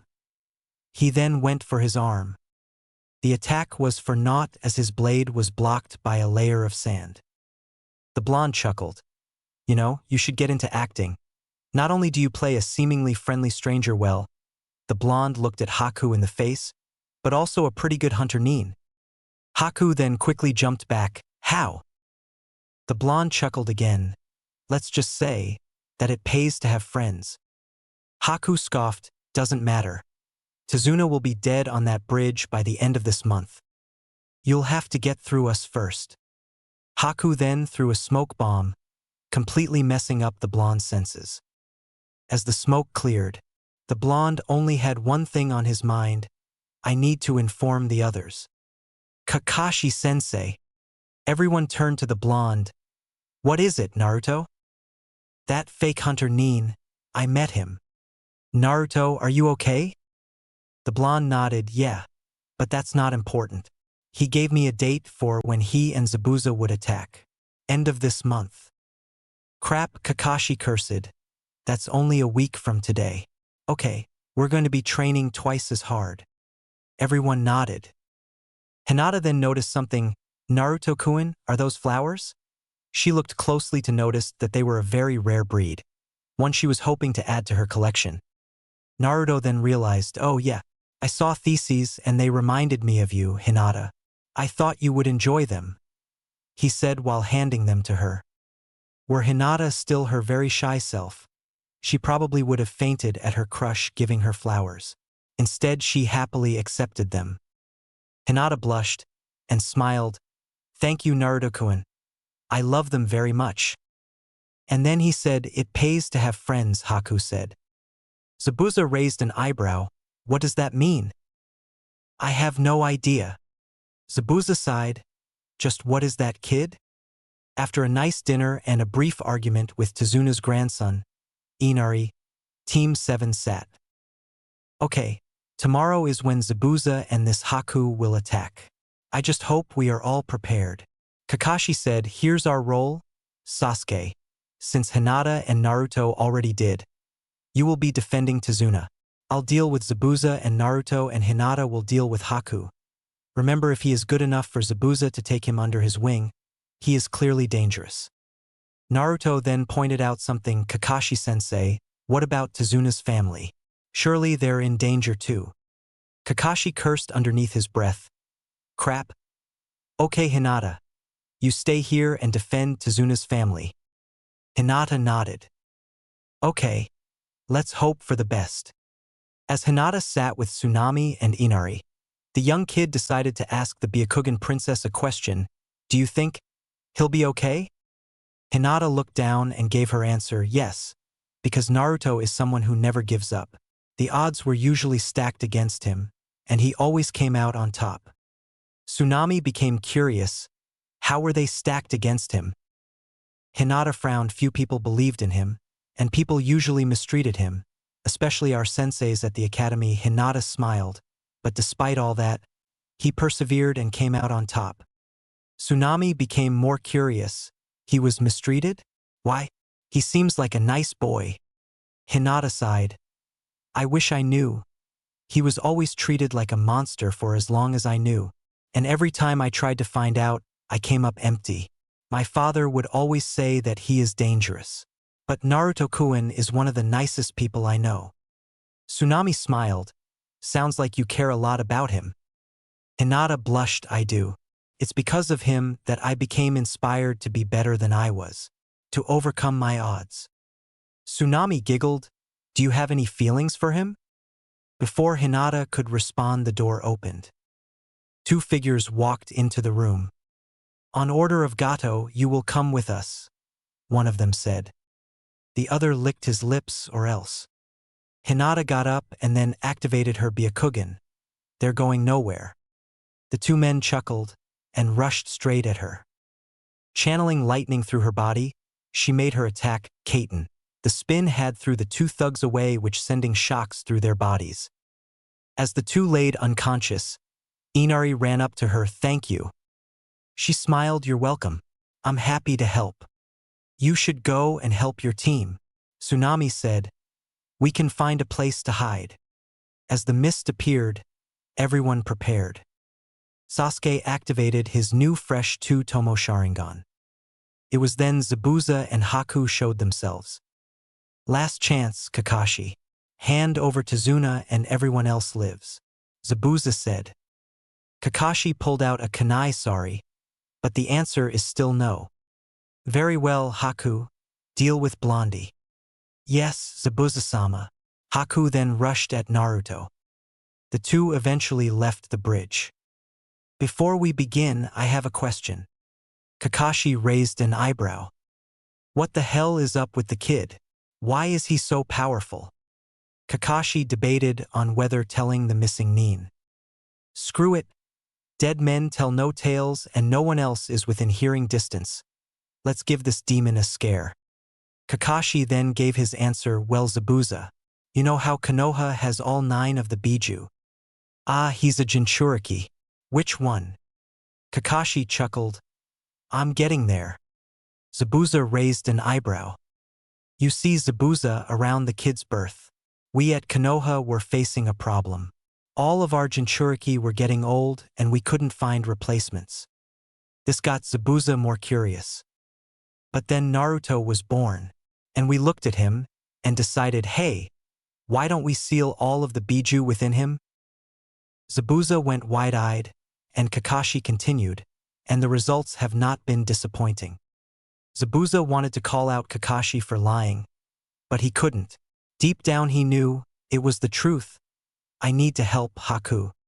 He attempted to get to his tool, only to be blocked by the copy Nin, who chuckled. "Where do you think you're going?"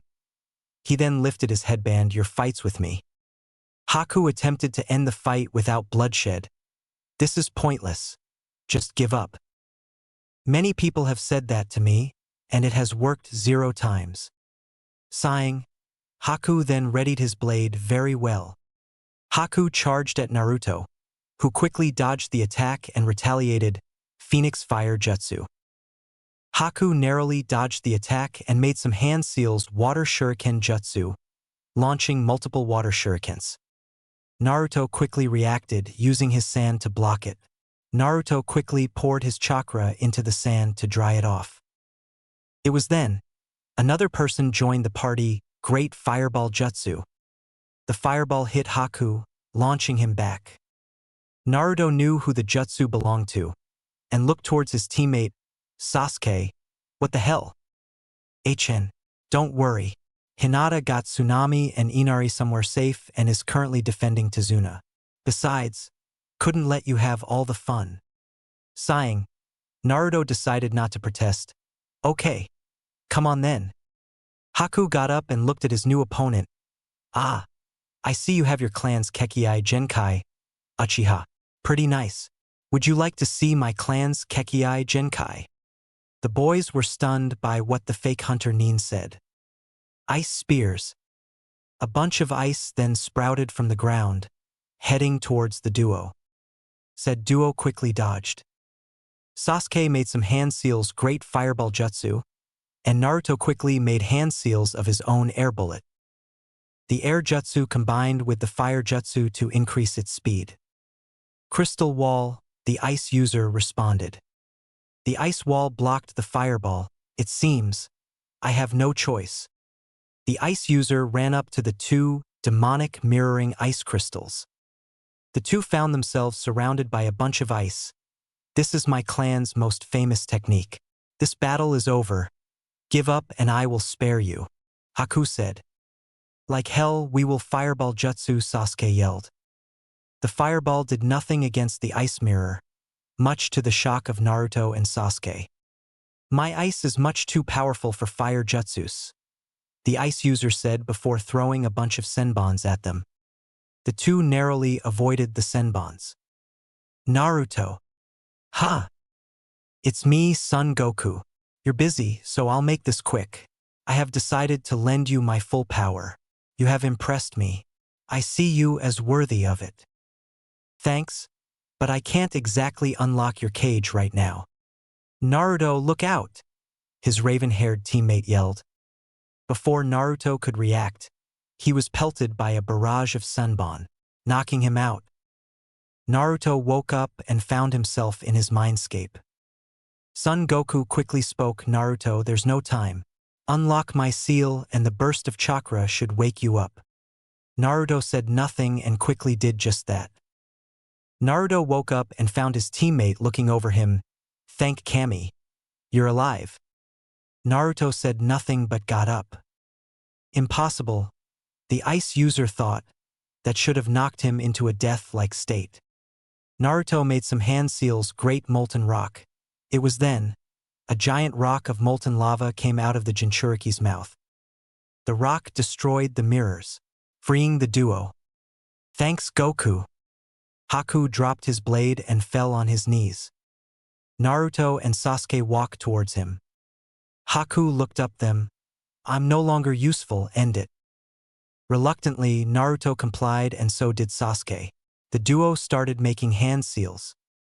Before they could finish, a crackling of lightning was heard. Maybe I can still be of use. Haku then threw a smoke bomb. Kami, damn it! The blonde yelled. When the smoke cleared, Naruto sensed where Haku was and went after. Sasuke followed. Chidori. Zabuza closed his eyes, preparing for his death. Only it never came. Zabuza opened his eyes. It was Haku with a hand through his chest. Everyone stood silent, including Sasuke and Naruto when they arrived. Haku looked up at Zabuza for the last time. Thank you, Zabuza-sama. For saving me, I'm glad to have served you. Haku then fell forward. Everyone continued to stay silent. Zabuza then shed a tear. Haku. The tone of the area was completely changed by a laugh. Everyone turned their attention towards the source, a short man with a cane. That was a spectacle. Gato, Tazuna said. Zabuza then realized the group of thugs behind the businessman Gato. What the hell is the meaning of this? Simply put, you are too expensive. I can get much more done with a bunch of thugs and for cheaper too. You bastard. It's nothing personal, I swear. It's just business. Zabuza then turned to Kakashi. Truce. Kakashi looked at Zabuza. Fuck it, fine. Gato then pointed his cane. Kill them all. Bonus for whoever gets me Tazuna's head. After a very intense battle, Gato stood at the mercy of the demon of the mist. Wait dash. Zabuza didn't and knocked Gato off the bridge. Everyone stood silent. Zabuza then looked at Haku one last time. I'm sorry for getting you involved with me. The demon of the mist then succumbed to his injuries. Naruto then held onto his sensei. His sensei responded, I know, Naruto. I know. I didn't even know them. But still, seeing them die is... Death is never easy, Naruto. Trust me, I would know. Team 7 had set up camp. After the bridge was finished, they said their goodbyes and headed home. Naruto was enjoying the food Hinata made. Whoever marries you is going to be the luckiest man alive. Hinata blushed thanks. As the group stood silent, Naruto sighed. Sasuke looked over to his blonde teammate. What's wrong? Guys, I want to tell you now. Sasuke and Hinata turned their full attention towards Naruto. They had attempted multiple times to find out why Naruto had so much power through asking him, and the closest thing to an answer they got was, it's the same reason I'm seemingly feared by everyone. And that he would tell them another time. They tried to get answers through Kakashi, who said that while he did know the answer, he couldn't say it. And that, ultimately, the only way to find out was to wait for Naruto to tell them. He also said, when Naruto decides to tell you whatever he says, do not think any differently about him. Kakashi looked up from his book. Naruto, are you sure that you wish to tell them now? Naruto nodded. Okay, but before you do, Sasuke and Hinata, remember what I said. With a heavy sigh, Naruto started to explain his Jinchuriki status, about the Bijuus and everything. Silence filled the sight. Naruto looked down sadly. He then noticed something. Hinata had wrapped her arms around the blonde's neck and was crying, "It's unfair." This caught the blonde off guard. Huh. It's unfair how they treat you. You are the only thing that keeps us from destruction by Bijuus every day. You should be treated like a hero, not a monster. Hinata. Well, whatever. I don't care what anyone says. You're a hero in my book, Naruto-kun. Thank you, Hinata. Naruto then looked over to his other teammate. The knowledge I now possess doesn't change my opinion on you. The Uchiha reassured. The blonde smiled, thanks, Sasuke. Kakashi smiled, happy that nothing had changed, and the team would still be together as one. When the entrance to Konoha became visible, Naruto couldn't help but sigh, home sweet home. As soon as Team 7 entered, they suddenly heard, dynamic entry. It was then, a green spandex-wearing individual with bushy eyebrows came out of nowhere and kicked Sasuke in the face. Sasuke! His teammates yelled out. Ha! My youth shines brightly. Second to dash. The individual was unable to finish as he suddenly found himself suddenly encased in a bunch of sand. It was then Naruto, with anger in his eyes, spoke, I don't know who you are, but since you attacked my friend for no reason, you are in for a world of hurt. Naruto was unable to deliver on his word, as another individual who looked very similar, riding a turtle, came out of nowhere and delivered a punch towards the attacker in the face, knocking him out of Naruto's sand. Sasuke then got up, rubbing his nose. Naruto completely forgot what he saw. Sasuke, are you okay? He asked, genuinely worried for his friend. Yeah, I'll be fine. Lee. Everyone turned their attention to the green spandex individuals. Guy-sensei, the now identified Lee yelled back. You can't just randomly attack people, Guy said. I'm sorry, Guy-sensei. I shall do 150 laps around Konoha, then 150 push-ups with my pinky to make up for it. Lee. Guy-sensei. Lee. Guy-sensei. The two then embraced in a hug and a flash of light suddenly appeared. Hinata was caught off guard. What the dash? How are they doing this? Sasuke yelled. Guys, dispel this, I beg you, Naruto begged his Biju friends. We're trying, but nothing is working, Yuki said.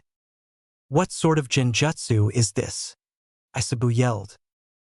My eyes, Saiken cried out. Eventually the hug was over and Guy turned around to see his eternal rival. Well, if it isn't Kakashi? Oh hey Guy, how have you been? While Guy and Kakashi conversed, Naruto noticed that the turtle Guy rode was staring at him. Hey, do you contain the Sanbai? Naruto was caught off guard by the talking turtle before realizing that it was likely a summon. Yes. I'm his Jinchuriki, among others. Why? HMP. Well, make sure that he knows his place, the turtle said before poofing. Isabu, what was that about? Long story short, we don't get along with our summon counterparts. We, as in, all of you. The Biju all gave various forms of yes. So I should avoid getting into any summoning contract with your animal counterparts. Yes, that would be very wise, Gaki, Yuki replied. And I see that these are why you've been a lot less lazy, huh? Guy said with a smile. Kakashi nodded. Yep. I've been training them hard. Oh, have you? Guy said with a smirk. Oh boy, I know that smirk. Say Kakashi, how about a nice little spar? My team versus your team. Loser buys the winner's lunch, his team included. Kakashi hummed to himself. I'll do you one better. How about a 1v1 tournament at Training Ground 15 with Kurinai's and Asuma's team too? The winner is whoever team she is a part of. And the 3 losers buy the lunch? Tomorrow, though, I have to give a mission report. You're on. I shall inform the others. And with that, Guy took off. Lee did soon after. Kakashi looked down to his students. I'll give the report, and you'll get your pay soon after. In the meantime, start training for tomorrow. They all nodded and took off. Hiruzen looked over the report Kakashi gave. I see, well then, they'll be compensated with an A-rank payment. Good to hear. Silence filled the room. So, did any ANBU-like figures attack you while on this mission? Kakashi shook his head no. Then that confirms that the attacks are indeed coming from Konoha Hiruzen's side, and I think I have a pretty good idea from who. Should I dash? No, I'll handle it. Kakashi nodded in understanding and was about to exit when suddenly Kakashi. I'm curious as to if you plan on enrolling your team in the Chunin exams. I haven't decided on it yet, but I'm sure I'll make up my mind in about 5 months, was it? Hiruzen nodded. Yeah, I'm sure my mind will be made up. Tomorrow had came, and a certain busta blonde was rubbing her head as she walked through her old home. Ugh, still can't believe I'm back here, she groaned. Meanwhile, her apprentice, while carrying a pig, reassured her, admit it, you're happy deep down. Her pig then oinked. Tsunade sighed. Deep down she was. After finally accepting her love's death and getting over her fear of blood, after saving someone who was critically injured after someone else had begged her, Shizen convinced her that now would probably be a good time to go home. Took a lot of arguing and convincing, but eventually, Tsunade caved. They continued walking towards her sensei's office, when suddenly someone bumped into her. Tsunade looked down and went wide-eyed at who she saw. Arg. Sorry for that. I was in a rush. Mini flashback. Arg. Sorry for that, Onizen. I was in a rush. End of mini flashback. Tsunade cupped her mouth and held back her tears. Nanawaki. The blonde raised an eyebrow. Huh. Tsunade shook her head. Sorry. You just reminded me of someone, she said sadly. Oh. Ah fuck. What's wrong, Saiken? Naruto asked, curious as to what caused the usually cheerful slug to be so upset. It's one of the slug's summoners. Tsunade. Saiken replied bitterly. Really? Yep, Kami. I hope she doesn't summon that whore, Katsu. Hey, aren't you Tsunade? The blonde asked cheerfully. Oh, you've heard of me. Tsunade said while smiling. Yes, it is I, Senju Tsunade, granddaughter of Senju Hashirama, the best medic nin in the world, and slug princess. Naruto raised an eyebrow. Aren't you a bit old to call yourself a princess? Tsunade grew a tick mark and raised her fist. Oh boy, Shizen said. Before the punch could land, Naruto used his sand to block it, much to the surprise of Tsunade and Shizun. It is clear that I've said something that you've taken the wrong way, so let me rephrase and be clear. Naruto then coughed. Aren't you a full-grown adult, a bit too old to call yourself a princess? And what would you call me? Slug Queen. Tsunade was about to retort, but then realized that Slug Queen was cooler than Slug Princess. Crap. Well, it was nice meeting you, Tsunade, but I have to go. I hope we can talk again. The blonde smiled in a way that reminded her more of her long-lost brother. As the blonde took off, Tsunade yelled, Wait! The blonde stopped and looked back at the Sannin. What's your name, brat? The blonde grinned. Uzumaki Naruto, future Hokage. He then took off. Shizen looked at Tsunade with that sand. It's obvious that he is a… Tsunade sighed. Yeah, poor kid. Yeah, but he looks happy. Tsunade smiled. Yeah, he does. A knock on the door disturbed Hiruzen's misery. Come in. It was then 2 figures plus a pig walked in. Hiruzen smiled. It's nice to see you again, Tsunade. I'm glad that you decided to return. Hey, Hiruzen-sensei. It's great to be back, I guess. So, How was your return to Konoha? Tsunade shrugged. Meh. Nothing has changed much. The most eventful thing was that I passed by a Jinchuriki. Ah, so you've met Naruto? Tsunade and Shizune were caught off guard by what the professor said. Konoha had 9 Jinchurikis, right? One for each Biju? How did Hiruzen know that she was talking about him specifically? Curious. She raised an eyebrow. How did you know which one I was talking about? Because currently, Naruto is our only Jinchuriki. This only made her more curious. Explain. Hiruzen sighed. I suppose I should catch you up to speed. Hiruzen then told the slug Sannin everything. Tsunade and Shizune stood there in shock. Shizune then spoke all of them. Hiruzen nodded. Tsunade then felt sad over the blonde that reminded her of her brother. Poor kid. Yes, but rest assured, even though he had a rough childhood, he has persevered and has made many friends. Tsunade smiled. Anyways, now that you are back in Konoha, would you consider taking this hat? Ah. Please, I beg you. Tsunade sighed. I'll think about it. For now, I'm going to head towards the hospital. See how it's been.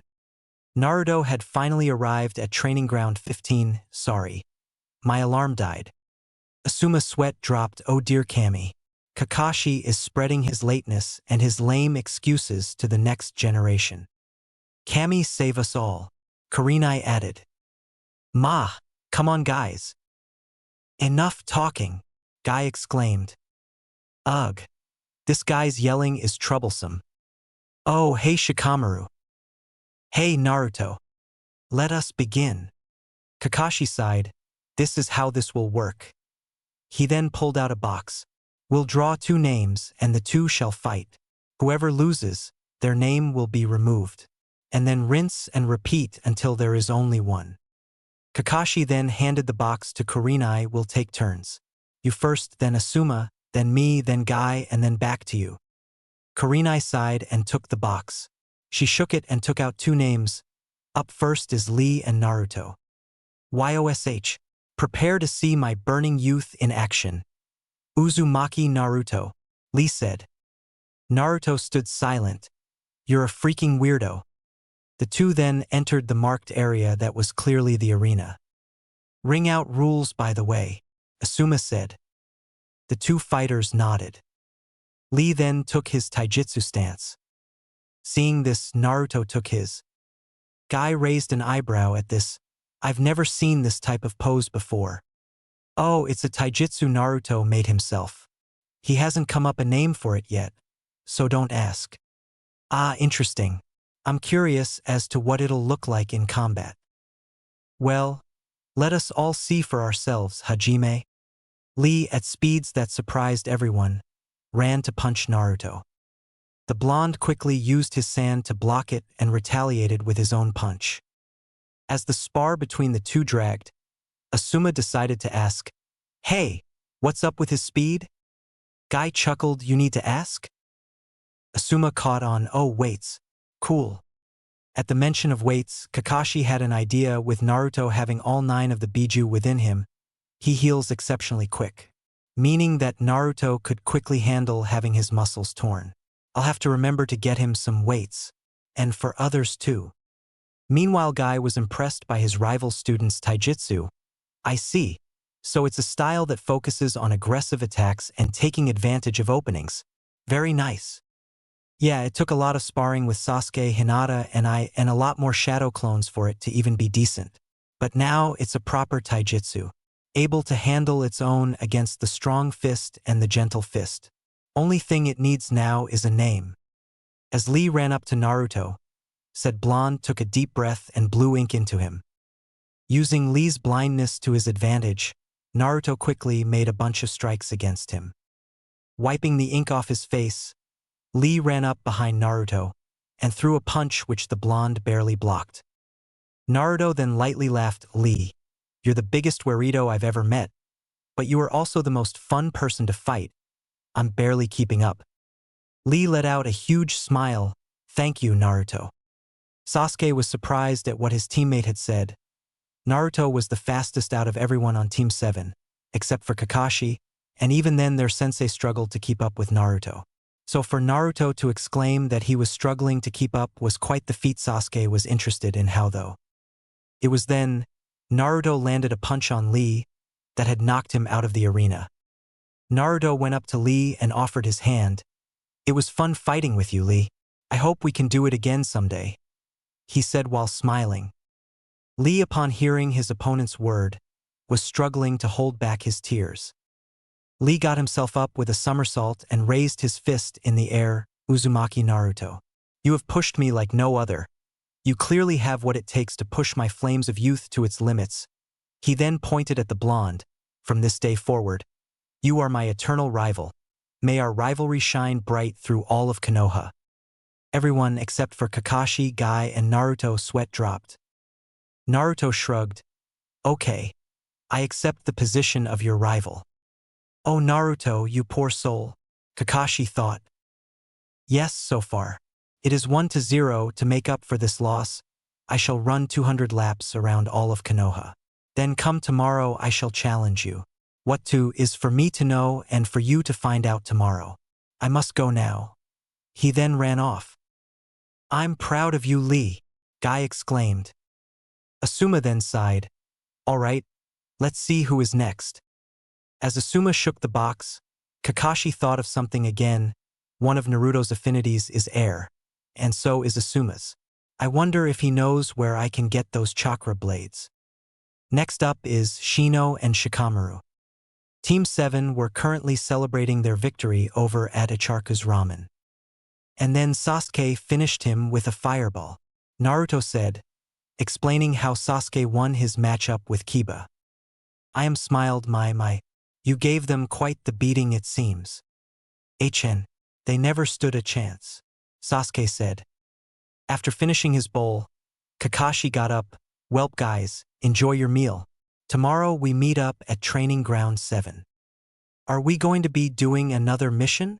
Hinata said while finishing up her ramen. "No, we're going to be taking a brief break. We'll resume doing missions next week. Until then, we train." "What can we expect for tomorrow, Kakashi-sensei?" Kakashi chuckled. "Some gifts." And with that, Kakashi left. Danzo had entered the Hokage's office. "Hiruzen, why did you call me at this hour?" Hiruzen said nothing. Danzo scowled at his old friend. "Danzo, ever since Team 7 was formed with Uzumaki Naruto, Uchiha Sasuke, and Hyuga Hinata, there have been many instances of unaffiliated ANBU attacking them." Danzo said nothing. "Recently, I started to suspect that these attacks were coming from inside Konoha." Danzo once again said nothing. "So I had gave Team 7 an out-of-village mission. Said mission lasted 2.5 months. Danzo still said nothing. During this time period, where they were outside the village walls, Kakashi reported that no ANBU attacked them. Danzo continued to say nothing. "I investigated the ANBU here, and it came up clear, which leaves the only possible option for ANBU attacks coming from Konoha are from route." Hiruzen looked up from his desk, towards his once friend. "Danzo, are you behind these attacks?" Danzo scoffed. "And if I was, what would you do?" Hiruzen said nothing. "Yes, I orchestrated the attacks, but only because I'm not afraid to do what is necessary for the good of Konoha.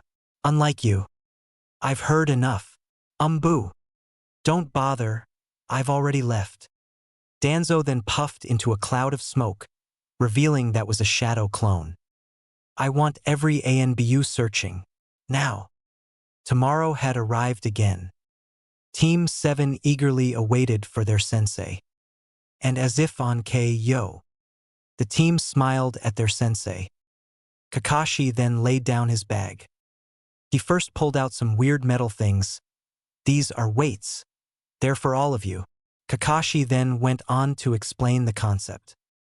"So, the more weights we add, the faster we'll eventually go?" Naruto asked, excited about the idea. Kakashi nodded.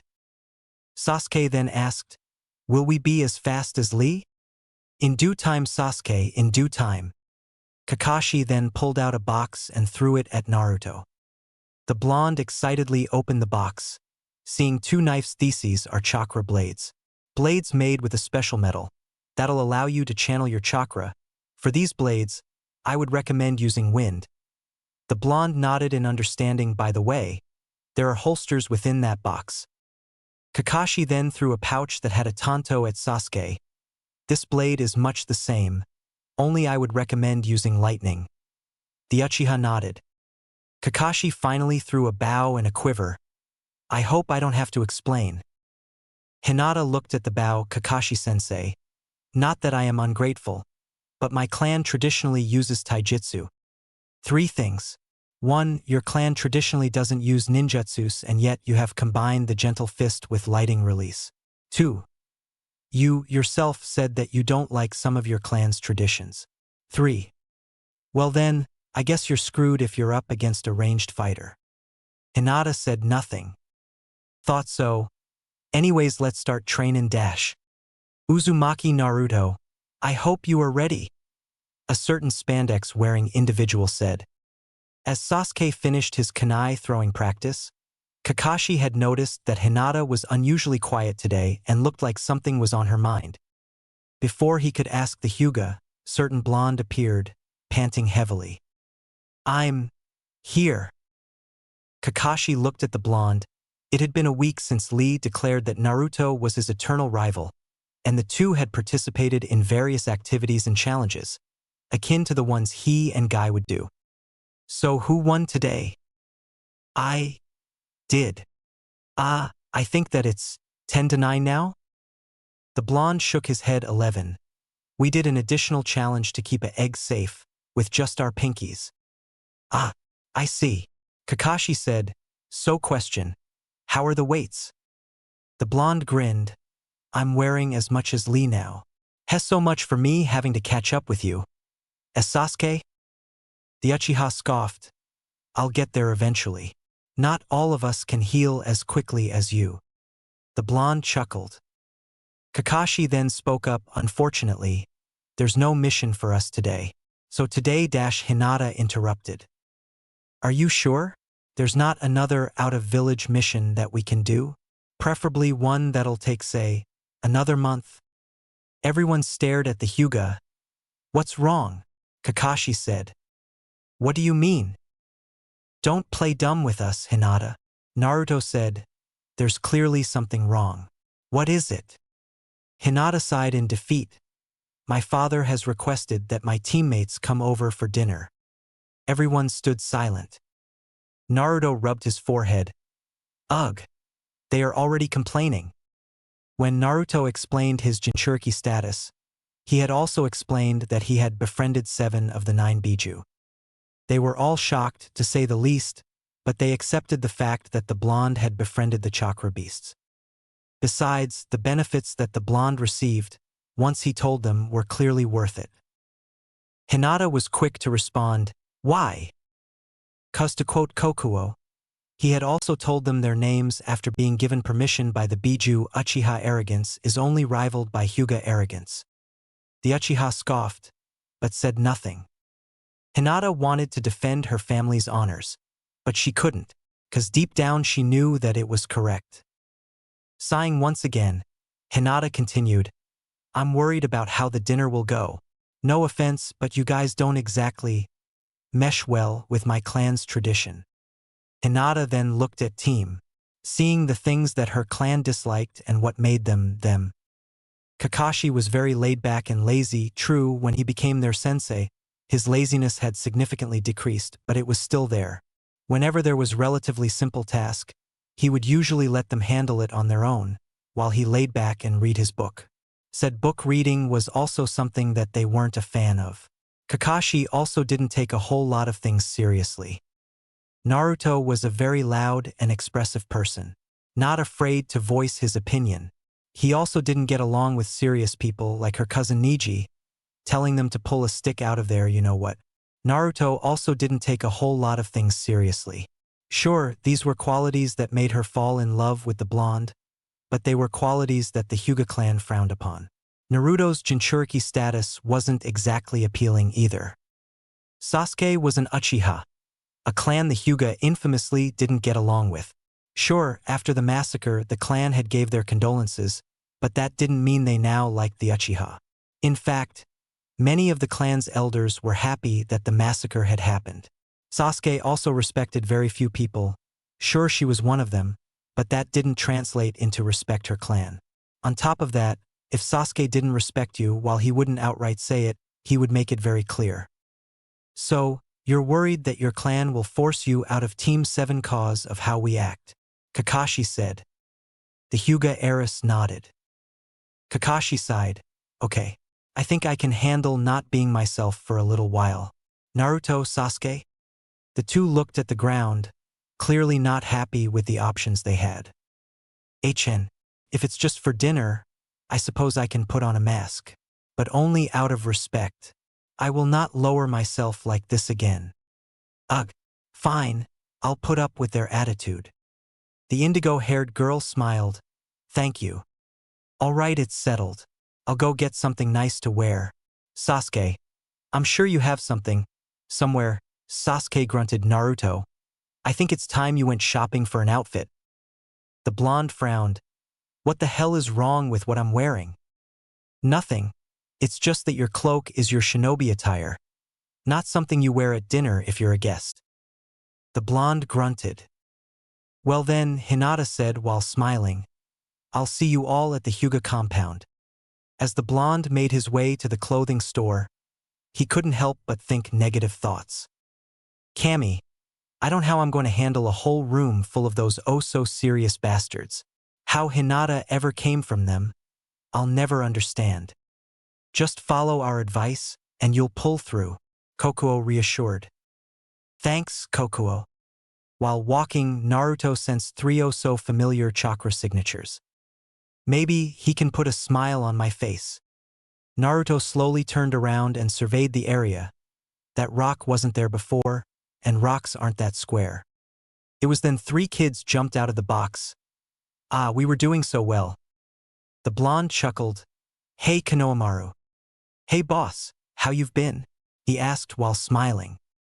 I was doing well up until the day decided to screw me. Udon raised an eyebrow. How? You see, my teammate, Hinata, said that her father wants her team over for dinner, at his place. Wait, is she the Hyuga one? Moegi asked. The blonde nodded. Ah, that sucks. Those Hyugas are such stuck-up jerks. Like Hanabi, Konohamaru said while crossing his arms. Yeah, pray for my sanity, you three. It was then Ebisu appeared. There you three are, he said in a very tired voice. As the sunglass-wearing sensei walked towards his students, he took notice of the Jinchuriki. Oh, hey Naruto. The blonde raised an eyebrow. Hey Ebisu, are you okay? He asked, dropping what he usually calls him. I have a massive headache today. I think I'm going to call it a day and get some sleep, he said while rubbing his forehead. Ah, well, you go do that. I have to go get prepared for dinner at the Hyugas. You have fun with that, Cammy. Am I glad no one has yelled or screamed today? Uzumaki Naruto. Why did I speak? Ebisu said while crying crocodile tears. It was then that Lee ran up to his eternal rival. You may have bested me today, but come tonight, you will dash. Lee's mouth was covered by Naruto's sand. 2 things, Lee. 1. I know that you love to scream about your youth, but Ebisu has a headache, so please keep it down. 2. As much as I would love to see what crazy challenge you came up with, I have to attend a dinner at the Hyugas. Naruto then removed the sand from Lee's mouth. I see. Firstly, Ebisu, I am sorry. Secondly, well then, how does tomorrow sound? Naruto gave a simple thumbs up. Lee smiled. Very well. Tomorrow you will know defeat. Until then, I shall run 100 laps around Konoha. Lee then bolted off. Konohamaru looked back at Naruto. Boss, I have no idea how you handle that guy. Me too sometimes. Me too. What a surprise to see you here, Naruto. Naruto turned his attention away from the mirror. Oh, hey Shizen-san. he said while smiling. It was then, the black-haired girl noticed the Harwa Naruto was holding my. What's the occasion? Oh, Hayashi has invited us for dinner, and I am trying to pick which between orange and blue. Can you help? Shizen rubbed her chin before noticing a third option. How about that one? Over there, she said while pointing. Naruto looked to see a blue heroi with orange stripes running along the arms. Naruto gasped, "It's perfect." "Come on. I know it's here somewhere," Sasuke muttered to himself. Sasuke was currently trying to find his black and red heroi. Ugh. I need to sort my clothes, and soon. After much more searching, he had finally found it. He sighed to himself, "Guess I should prepare then." Hinata was putting on her purple kimono, dreading for what's to come, especially what might happen with Naruto and Sasuke. Though she loved the former and was friends with the latter, she couldn't deny that at times, they were both hot-headed, either towards others or each other. The Hyuga elders made no effort to hide their disapproval on who her teammates were. Will they try to get a rise out of them? Thoughts on how this could all go wrong were interrupted by a knock on her door. "Hinata, are you ready?" Mentally, no. Physically, however, yes, father. She opened her door to see her father. "Your team is here, let's go greet them," he said in his usual serious voice. Here goes nothing. They both went to the front entrance of the compound. There she saw her teammates. Sasuke looked okay, Naruto meanwhile looked amazing, though that may be a bit biased. Their sensei, wearing gray heroi, spoke, "Hello, Mr. Hayashi. Thank you for inviting us for dinner," he said with an eye smile. "It's good to see that you came," Hayashi responded. Hayashi then looked towards Naruto. "Is there something wrong, Hayashi-sama?" The Byakugan princess sighed in relief at her crush's use of sama. When it came to honorifics, Naruto wasn't a fan of using. It wasn't cause of disrespect or thinking he was superior, he just wasn't a fan.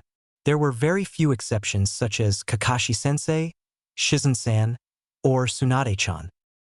"Yes, I'm curious as to why you have brought your bamboo jug, some knives, and your gourd."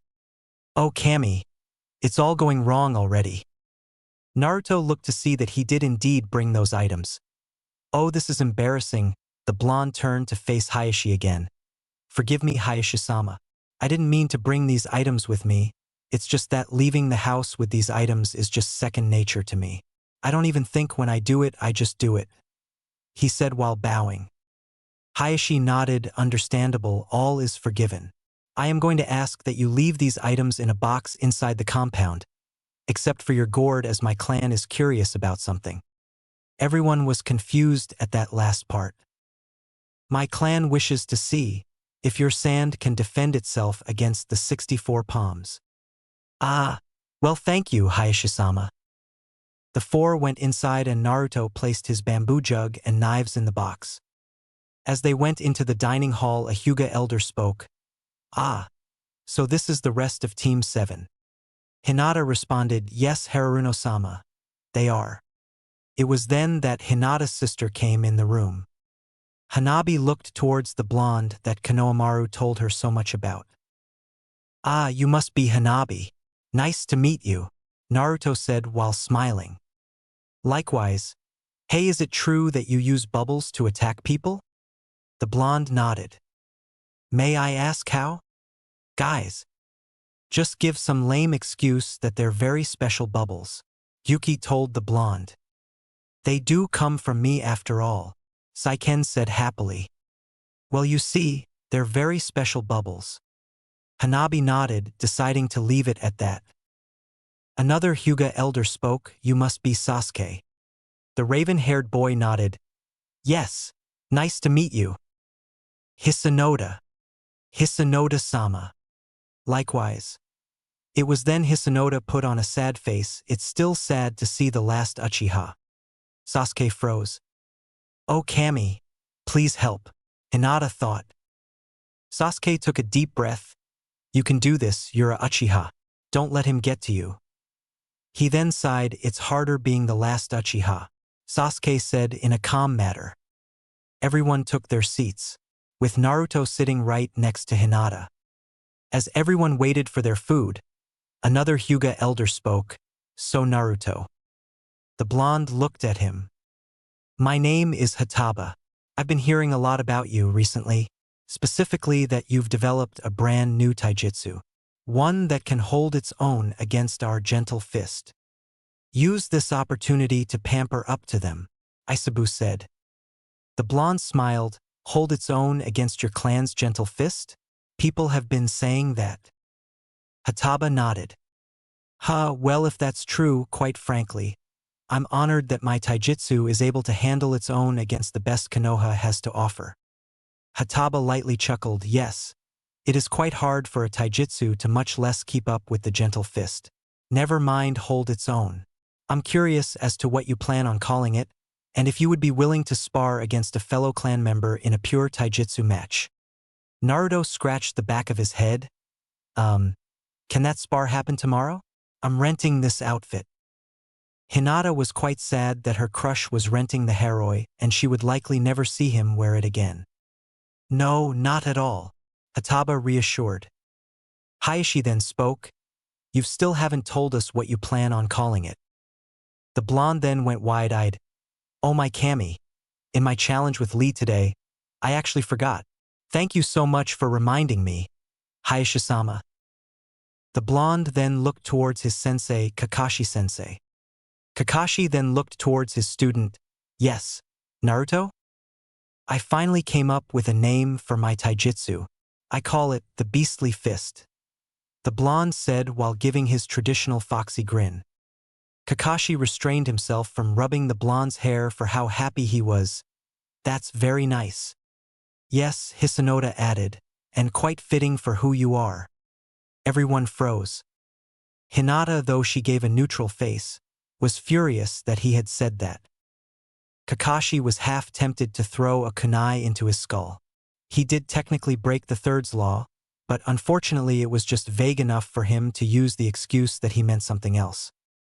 Sasuke was also upset. Naruto was one of the few people that he respected, and after Naruto told him about his Jinchuriki status, he was furious by people treating him like a monster.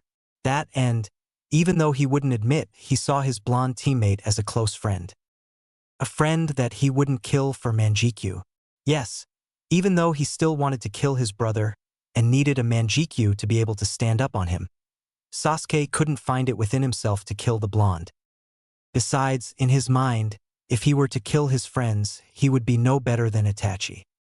No, he would unlock Manjikyu another way. How? He didn't know, but killing his friends wasn't an option nor an answer.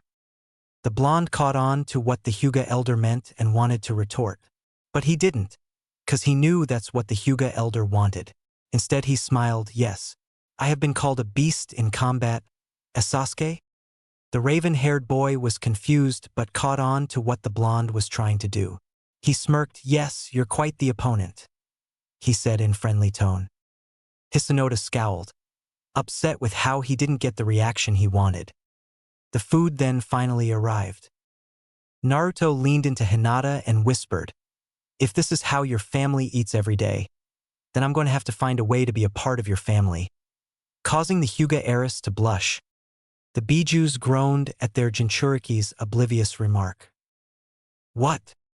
Nothing at all," Matatabi said. As they ate, Hayashi then decided that now was a good time to get into why he had called Team 7 over for dinner.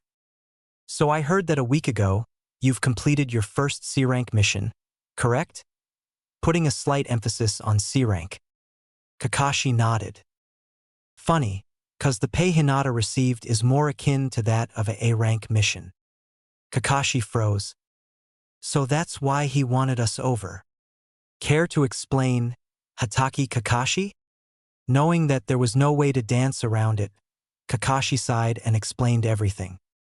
Hayashi frowned. "Care to explain why you didn't turn back as soon as you met the demon brothers, and instead continued to endanger my daughter?"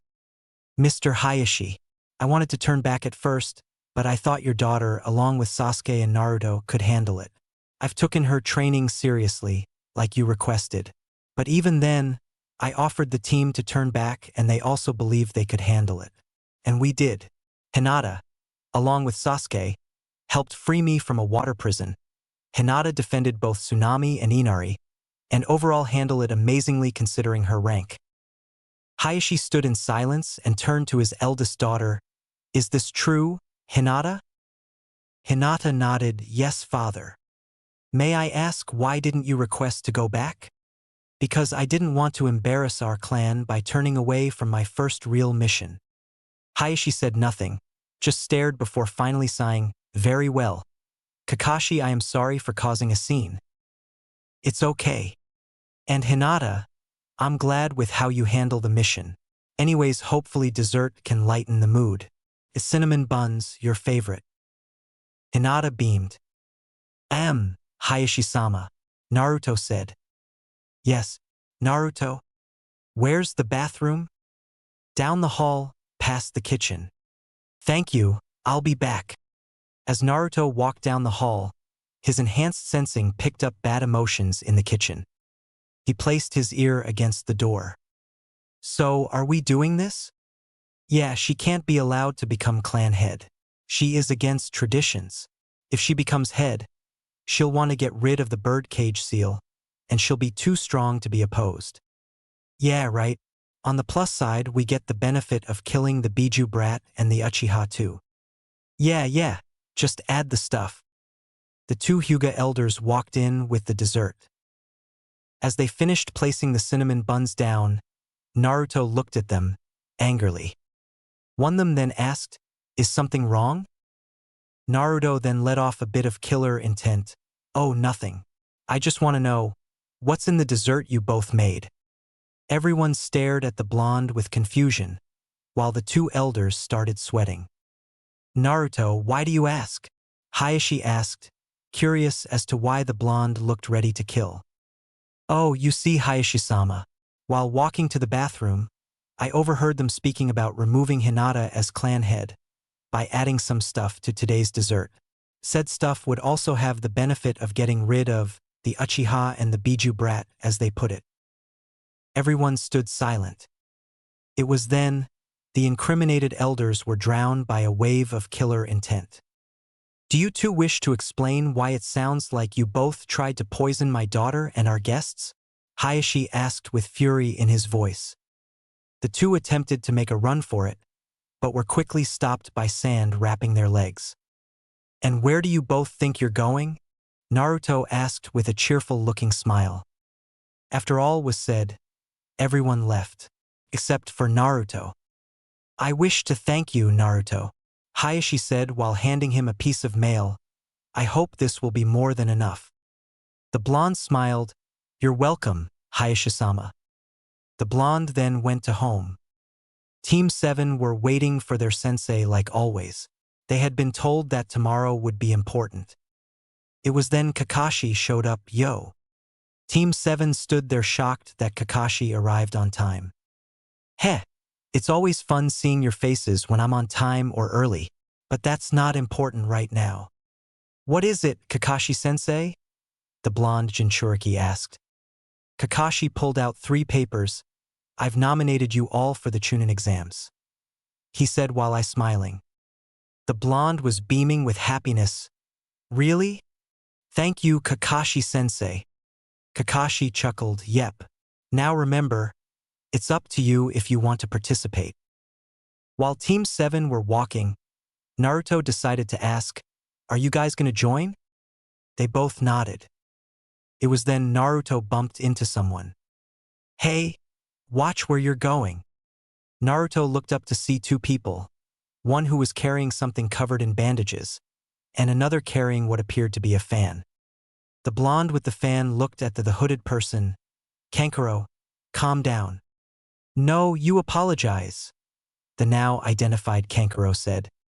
Take her advice. It was just an accident, Sasuke said. Stay out of this emo. Kankuro then laid a finger on Naruto. Apologize, you little brat. The blonde glared at him firstly. Get your fingers off me. Secondly, if your Watsuna has to offer this Chunin exam, then that is very sad. Why, you little... I should kick your ass. Wow, if you're participating, then I'll have to remember how hot-headed you are, 'cause it'll be easy to exploit. That's it. Prepare for dash before he could finish. A sand in the shape of a fist came out and punched Kankuro into the nearby wall. Team 7 was surprised, Naruto especially. They all looked to see the source. A red-haired boy that looked to be the same age as Naruto. Gaara. What the hell was that for? That, dear brother, was for embarrassing our village in first few minutes. We haven't even made it to our hotel yet. The now identified Gaara calmly explained. I tried to stop him, the blonde girl said. If you consider that trying, then I'm honestly worried about your safety, Tamari. And as the youngest, that shouldn't be my job, Gaara said in deadpan tone. Sighing, Gaara walked up to the blonde boy. I'm sorry for my brother. I'm Gaara. He then offered his hand towards the blonde. Naruto smiled and shook Gaara's hand. I'm Naruto. These are my teammates Sasuke and Hinata. Nice to meet you. I have to say I never expected to meet another person who could manipulate sand. The Sand siblings were all taken aback by what the blonde said. Really? Gaara asked, surprised to have met another person like him. Naruto said nothing. Instead, he made a peace hand sign with his sand. Gaara was utterly stunned. Hey, Naruto said, if you don't mind me asking, how can you manipulate your sand? Gaara shrugged. I don't know. It's been an ability I've had ever since. The redhead then looked down sadly. My mother died giving birth to me. I am sorry. I didn't mean dash. Gaara cut him off. It's fine. I know that you didn't mean to. Naruto sighed. Well, it's been nice meeting you, Gaara. But my teammates and I have to go. Maybe in the Chunin exams we can see who is better at manipulating sand. Gaara chuckled. Firstly, you're on. And secondly, before you go, Gaara then turned to his brother. Kankuro, apologize. What? What for? For acting like a child and causing a scene. Now you could either apologize or I can unexpectedly put sand in your puppets again. Kankuro glared. You wouldn't dare. Gaara then grinned evilly. Oh, care to wager on that? Tamari sighed. Her younger brother would always pull various pranks on them with his sand, so putting sand in anywhere wasn't beneath him. Sighing defeat, Kankuro walked up to Naruto. I'm sorry. The blonde smiled. Apology accepted. Team 7 then walked off. Heh. Bet you never expected to see another sand manipulator that wasn't your Jinchuriki? As Shikaku? Said Tanuki scoffed. Whatever you say, Gaki. The blonde chuckled. What's so funny, Naruto-kun? Nothing, just talking to Shikaku. Ah, I see. In the months after their mission in Wave Country, Naruto was determined to befriend both Shikaku and Kurama. The attempts, while unsuccessful, did make the two lighten up around the blonde. They were way less mean and even said nice things. Their stubbornness still kept them from befriending their Jinchuriki, but the other Biju would always reassure him that they would come around eventually. And while the two would never admit it, they did grow a liking towards the blonde. Hinata had made it towards her bed. She had entered her application earlier in the day. As she lay down on her bed, she stared at the picture of Team 7. More specifically, she stared at the blonde who had won over her heart. Ever since that day they met, she greatly admired the boy. With happy tears and a smile, she only thought one thing. Regardless of the outcome, the day that the Chunin exams will end will finally be the day that I finally confess my love towards you, Uzumaki Naruto. The day had finally arrived. Team 7 were walking towards room 301 until they noticed something. Kai! They all yelled, dispelling the Genjutsu. They all used what made them special to break the Genjutsu. Sasuke with his now fully matured 3 Tomo Sharingan, Hinata with her Byakugan, and Naruto with his Biju friends. They made their way towards the 3rd floor, seeing their sensei there. Ah, good to see you all here. Come on, Kakashi-sensei. Don't tell us, you actually thought that a small genjutsu would stop us. The blonde said while crossing his arms. No, I didn't. Anyways, you should probably head to the room. The exam will start soon. As they walked towards the door, they suddenly heard, Uzumaki Naruto. Said blonde sighed. It was then the rest of Team Guy appeared. Damn it, Lee. I told you not to bring attention towards us. Ten said. Ignoring his teammate, Lee continued, I see you have entered the Chunin exams. That is great, as we are currently tied 49-49. I hope to face you so that this tie may be broken, and what better opportunity is there than here? A place that will get us one step closer towards being splendid ninjas. Naruto said nothing for few seconds, before turning around. You say something, Lee? Lee fell on knees, with hands on his head. Ay. While Lee continued screaming, Guy turned around and clenched his fist. Curse you, Kakashi. Like I have spread my youthful energy towards my students, you have spread your cool hip attitude towards yours. I wouldn't bother if I were you, Naruto. In an instant, Naruto turned his angry glare towards the person that said that. Oh, hello, Neji. Naruto and Neji glared angrily at each other. These two infamously never got along. Naruto hated how Neji treated Hinata, and Neji hated that Naruto was trying to be anything than what he was, wasted strength. Hello, Naruto. So you are going to participate, or are you going to stop defying fate and give up? I'm participating, thank you very much. TCH, even with those Bijuus within you are nothing but weak. Naruto had told the rest of his friends of his Jinchuriki status, and they all accepted him. The reason that Neji knew was because he was there.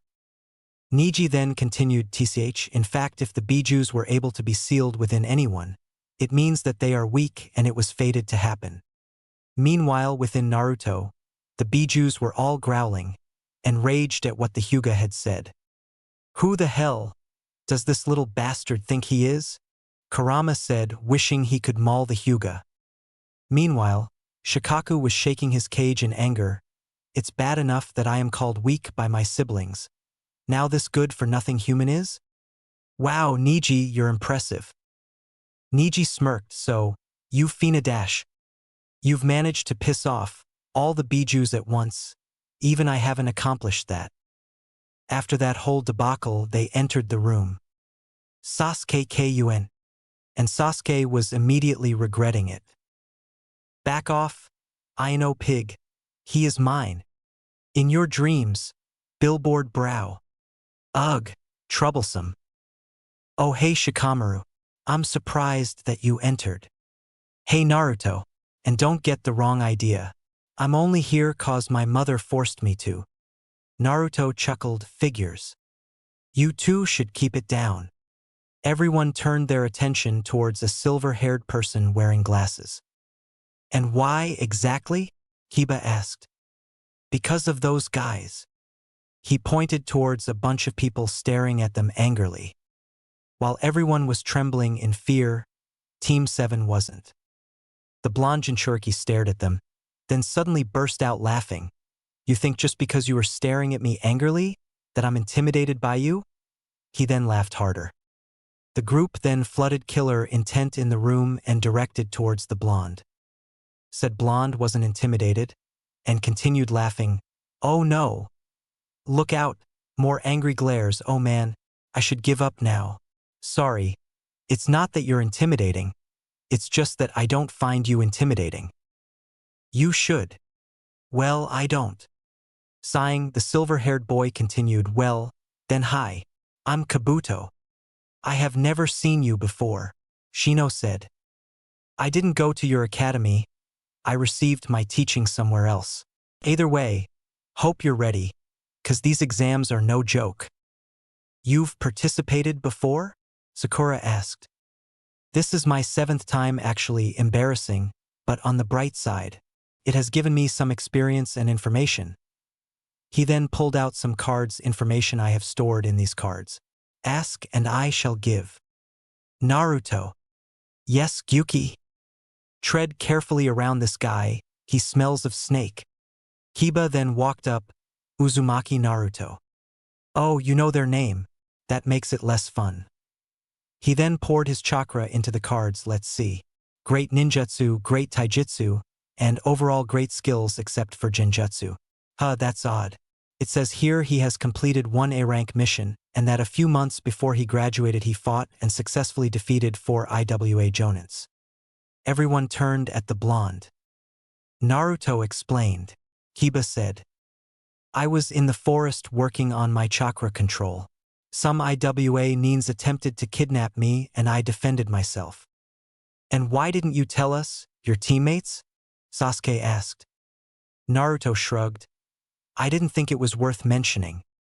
Naruto, those were Jonins, and you weren't even a genin, Shino said. Naruto shrugged. I didn't even know their ranks until now. Besides, they were trying to kidnap me and like you said, I wasn't even a genin yet. They obviously held back and underestimated me. Besides, Hiruzen told me not to tell anyone, as it could cause a diplomatic incident. How does this guy know about that? Before anyone could continue on this, a scarred man walked in. All right, brats, prepare yourselves. Naruto had finished the 9th question. With the Bijuus' vast knowledge, tests weren't hard. Okay, brats, time's up. Everyone looked at the proctor, Ibiki. Now time for the 10th question. Now, if you fail this question, you will never be allowed to take the Chunin exams again. What? Everyone yelled. He's lying, Gaki. That's just an intimidation tactic. Just take it. Thanks, Isabu. I'll take it, Naruto said with determination. Oh, what makes you sure you'll pass? Ibiki said, glaring at the blonde. Let me worry about that, Naruto said back. I warn you that dash. Before he could finish, Naruto interrupted. Let me tell you that there is nothing, and I mean absolutely nothing, that could come out of your mouth that will make me change my mind. Fine, if anyone else wants to throw away their chance of a promotion and remain as worthless genin. Leave now. After some people had opted out and left, Ibiki looked at who remained. To all those who remained, you all pass. Silence. Ha! Ibiki then proceeded to tell them about the true meaning behind this part of the exam. So by not falling for my intimidating bullcrap, you've proven that you can handle and not break under pressure. Thus you pass. Everyone celebrated their victory. The next proctor will take you to the next part of the exam. Silence filled the room. I said, the next proctor will take you to the next part of the exam. No one had came. What the hell is taking her? In my experience, she usually EA-. It was then a woman had bursted through the window. All right, brats, prepare yourselves, 'cause I, the sexy Mitarashi Anko, am your next proctor. Everyone had sweat dropped at the woman. Omake. Gaara's sand pranks. As Kankuro finished putting on his war paint, he walked towards the door. As he exited the room, a bucket of water fell on his head. Kankuro looked up to see a bunch of floating sand. Gaara. As Tamari walking towards the fridge, one thing was on her mind. Finally, I get to enjoy my sandwich. As she got said sandwich out of the fridge, she couldn't help but drool. She took it out of the bag and took a huge bite. Then she realized something and spat out her sandwich that had sand. Gaara. As the Kazekage took off his sandals, he yawned. He went to put on his slippers. Only, instead of the nice warm feeling he was expecting, it was a hot burning and irritating feeling. The Kazekage took his slippers off and noticed that they were filled with sand.